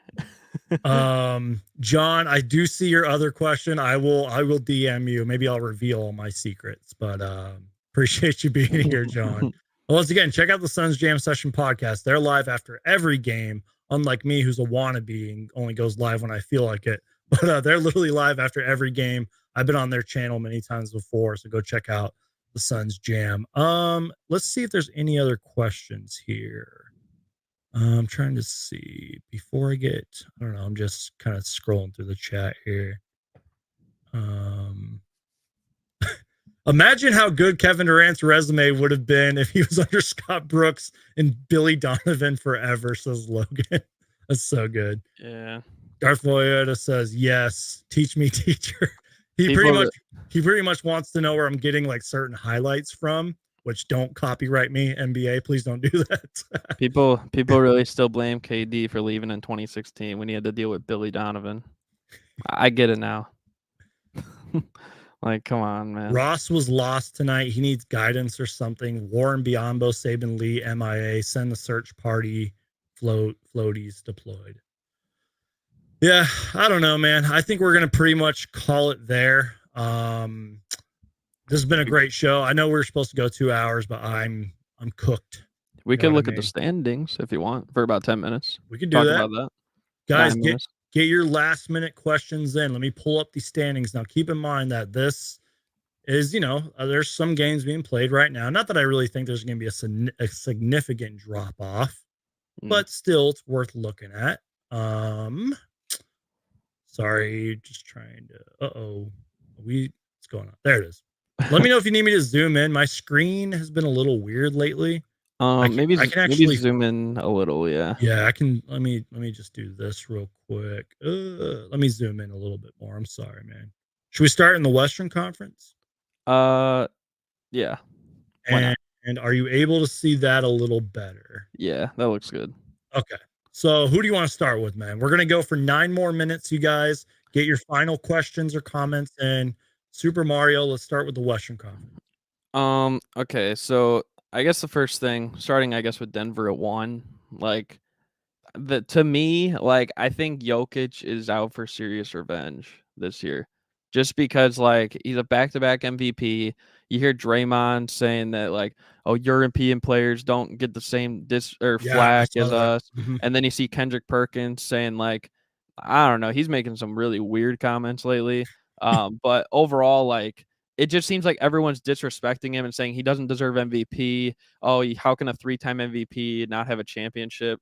The last 2 years he's won MVP, like, and I get it. Like, I know, like if Jamal Murray was healthy thing, like I know that's the case. I'm not saying they would have beat like the Suns or won the championship that year, but they also were not realistically going to win the championship that year anyways, right? Like it just wasn't going to happen unless you're healthy. And the same thing last year. Now they finally are, and they're playing like the best team in the West. And personally, to me, like they probably look like the favorites right now. I mean, we haven't seen the Suns enough, like the gel yet. I could definitely change my mind once they gel and stuff. The Clippers, who I've been high on and stuff. I'm starting to lean toward the Nuggets right now. Like they've just been insane. And I trust Jokic. I think that he hears all the talk about, oh, I'm stat padding. Like that's what people have been saying too. And I think he's going to prove a lot of people wrong this year, in more so ways than just maybe winning a 3rd MVP, which I think he will get to. Right. I don't know if you have any thoughts like on the Nuggets like that, or I just noticed maybe on the exception of Memphis and the Kings, and I guess even the Sun. Well, yeah, you know what? Let me rephrase what I was trying to say here. The significant gap. I mean, look at their losses. 19 losses. What I was trying to say earlier was there's a pretty decent gap in the win column too. I mean, maybe besides the Grizzlies, 45 and 38, but look at the losses. 19 losses. They're 8-2 in their last 10. Jokic is a 2-time MVP for a reason. They got other guys that can step up when needed. Aaron Gordon was, playing at a borderline all-star level, and they have other guys that can step up. They have a great coach and everything, great culture. They're pretty good, man. That's really just my thoughts. And Nikola Jokic, it seems like every game he's due for a triple-double. Exactly. And they have won 29 straight.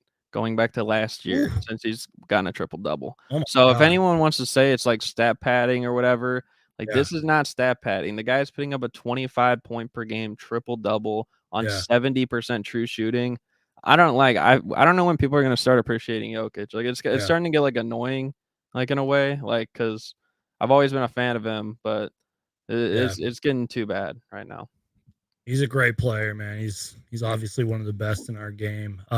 Just real And quick in the ever. West, Yeah. there's I've talked about this so many times. I'm repetitive here, but like as we saw today, the NBA standings are so fragile. The Mavericks dropped from like 5 to 7 or whatever it was, and like the Thunder could make the play-in tournament. The Blazers could sneak in there, even though they're 2-8 in their last 10. The stinky Lakers could get in. The Pelicans have had a significant drop off. The Jazz are somehow hanging around there.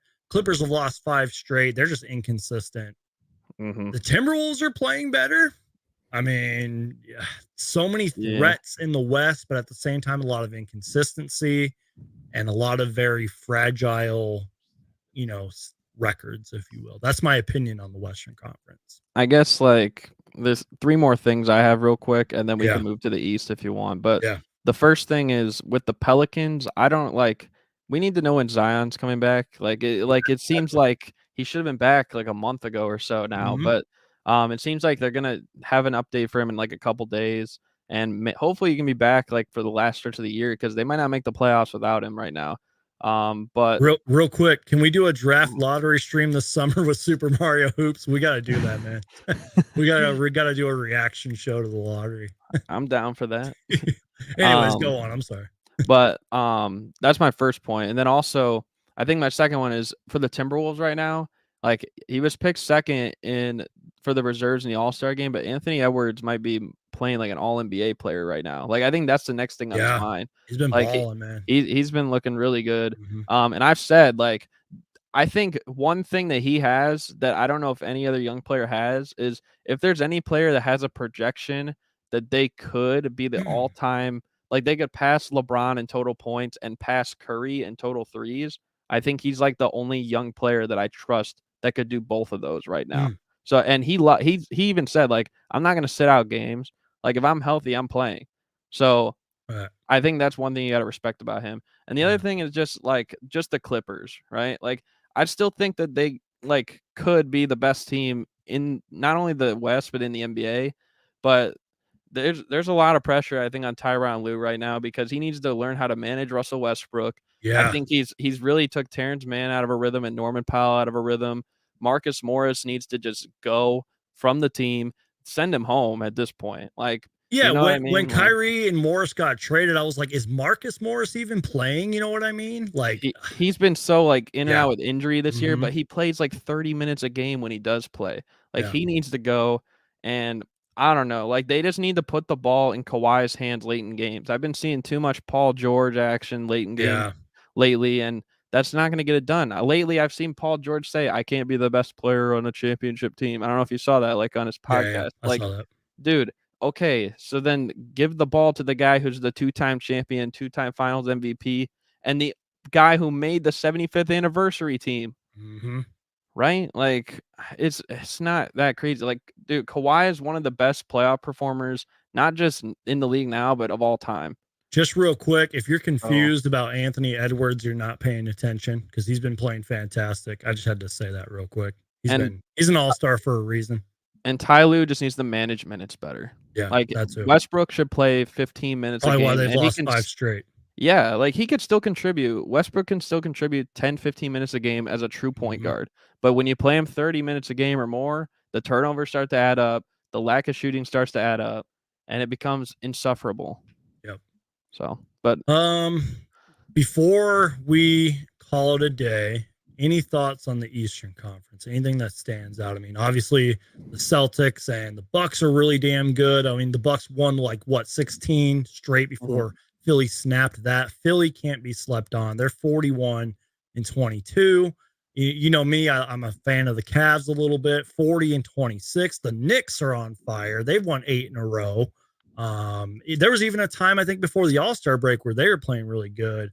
And then beyond that, I mean, it's like Brooklyn, Miami. It's like a bunch of teams I don't trust, like the Hawks and the Raptors. Like, I don't trust a lot of those teams. Maybe your Bulls could sneak in there, but I doubt it. Like, what are your thoughts on the East, man? Like, is it really just the Bucks and Celtics? Like, is that going to be our Eastern Conference Finals? I got 3 points I'll make about the East. The first one is it isn't even really for this year, but the Orlando Magic next year are going to be insane. Yes, sir. Okay? They're already they're gonna get a top 5 pick probably this year. Yep. And they're scheduled to get the Bulls, which would be like the 7th or 8th pick as well, right? So that's 2 more young players to Fultz, to Banchero, to Wendell Carter, Franz Wagner, Bull. Like, there's so many guys in that team, and they got a veteran like Gary Harris as well. Like, I like them moving forward, and especially like with my second point here, we might see some teams break it up after this year, like in the middle of the pack in the East. But I think one that definitely should is the Miami Heat. They're the oldest team in the league. I was shocked they didn't do anything at the deadline. They're the oldest team in the league. I think they're still thinking like they have a chance because they were the 1 seed last year. Like, dude, Kyle Lowry is far from the player that he was before he came to Miami. And I don't even know. Like, the only glimmer of hope for the Heat this year has probably been that like Oladipo has played pretty good, like based on like what people thought like, last year. Same thing with Bam too. Bam's been playing pretty well. Bam, I will give you that too. Bam has actually played pretty good. He's been the best player on the team this year, I will say as well. And my last point I will make is a Cavaliers-Knicks first round after the Donovan Mitchell news this summer amazing. Would be interesting. And I think actually Donovan Mitchell would go insane because I feel like he takes things personally. They didn't want to trade RJ Barrett for him. So I think you take that personally. But I also trust the Cavs enough moving forward that they could compete with the Bucks and the Celtics for sure. Same thing with the Sixers. Those top 4 is probably the teams in the East that have a realistic shot. But yeah. I think that pretty much sums it up, man. Playoffs are going to be nuts. And speaking of that, too, there's some games on later tonight that I want to check out. Like, we got shout out Mikal Bridges, who is still on a team above the play-in, and he's playing like the best player on the Nets right now. So Logan says I'll be cheering on the Nets for a first round upset. I think a lot of Suns fans right now are also Nets fans. John says, "Heart ya geek, time to go to Costco." Appreciate you, man. Once again, check out the Suns Jam Session podcast. They do a great job. Can you imagine too a Sixers Nets first round with the Ben Simmons thing, and then Mikal Bridges and stuff? The playoffs this year are gonna literally be must see TV to an extent, but like especially the first 4 teams in the East and a whole bunch of Western Conference, it's literally gonna be must see TV. It's gonna be insane. Thanks. Like, we have already had one of the most wildest seasons in NBA history, and you're an NBA history guy, so I know you know that. It has been a roller coaster of a season. So many great storylines. The playoffs are going to be, hopefully, fingers crossed, incredible. I cannot wait. I wish it started tomorrow because today's game felt like a playoff game. So, but yeah, man, I think that's it. This has been a great show. Thank you again for joining me. I know that we're supposed to go live for the Bulls game because that's our tradition here, but real life came and happened and all that. But tell the people where to find you, man. I meant to do it sooner, but I'll make sure to put your information and channels and all that in the description. So tell people where to find you, tell people what you do, and hopefully we can do another show really soon, man. Yeah, I mean, you could find me Super Mario Hoops 24 all together, all one word on YouTube. You can find my social media on there as well. Basically, in the video or in the video description of every video I post, there's my link tree, so you can check me out there. And yeah, I mean, I basically just at least like once a week, I post like a show about like talking about NBA news all around. Have a little game segment at the end of every episode. And then I like to do some, new debates, discussions, other NBA related games. So, I mean, yeah, just trying to add a fun element to the NBA. So that's basically what I do. But again, appreciate you having me on. I told you this would be at least twice as good, probably twice as long as Friday would have been too. So I guess there's that. But yeah, I thought it was a pretty good stream, and I'm glad everyone came here to check it out. So yeah, I feel like a lot of my shows since we got KD have gone over 2 hours. That's kind of like the thing now. But it's a lot of fun. And seriously, you guys, like, we still got 52 people watching, and I really appreciate the support. Again, you guys, I say this every single time, but the best way to keep supporting me is just to keep watching. Even if you disagree with me, even if you hate my face, just keep watching. I know there's a lot of great Suns content out there, but y'all are the real ones. You're always here. You're always watching. Thank you guys for the support on the YouTube shorts and all the other videos I do. Check out my description box. Like I said, I'm going to be updating it later, but like I'm on TikTok, Instagram, Twitter, all that stuff. If you guys ever want to join the show in the future, I'll be putting the link in, the chat, and you guys can join. So thank you guys so much for watching.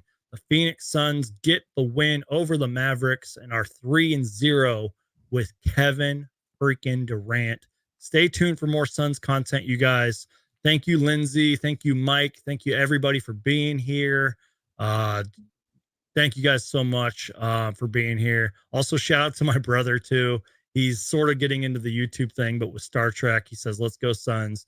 Check out Starships of Greatness, and check them out on Instagram, too, if you're a Star Trek fan. So we're getting out of here, you guys. Appreciate everybody that was here. Thank you guys so much for the support. And as always, go Suns. Peace.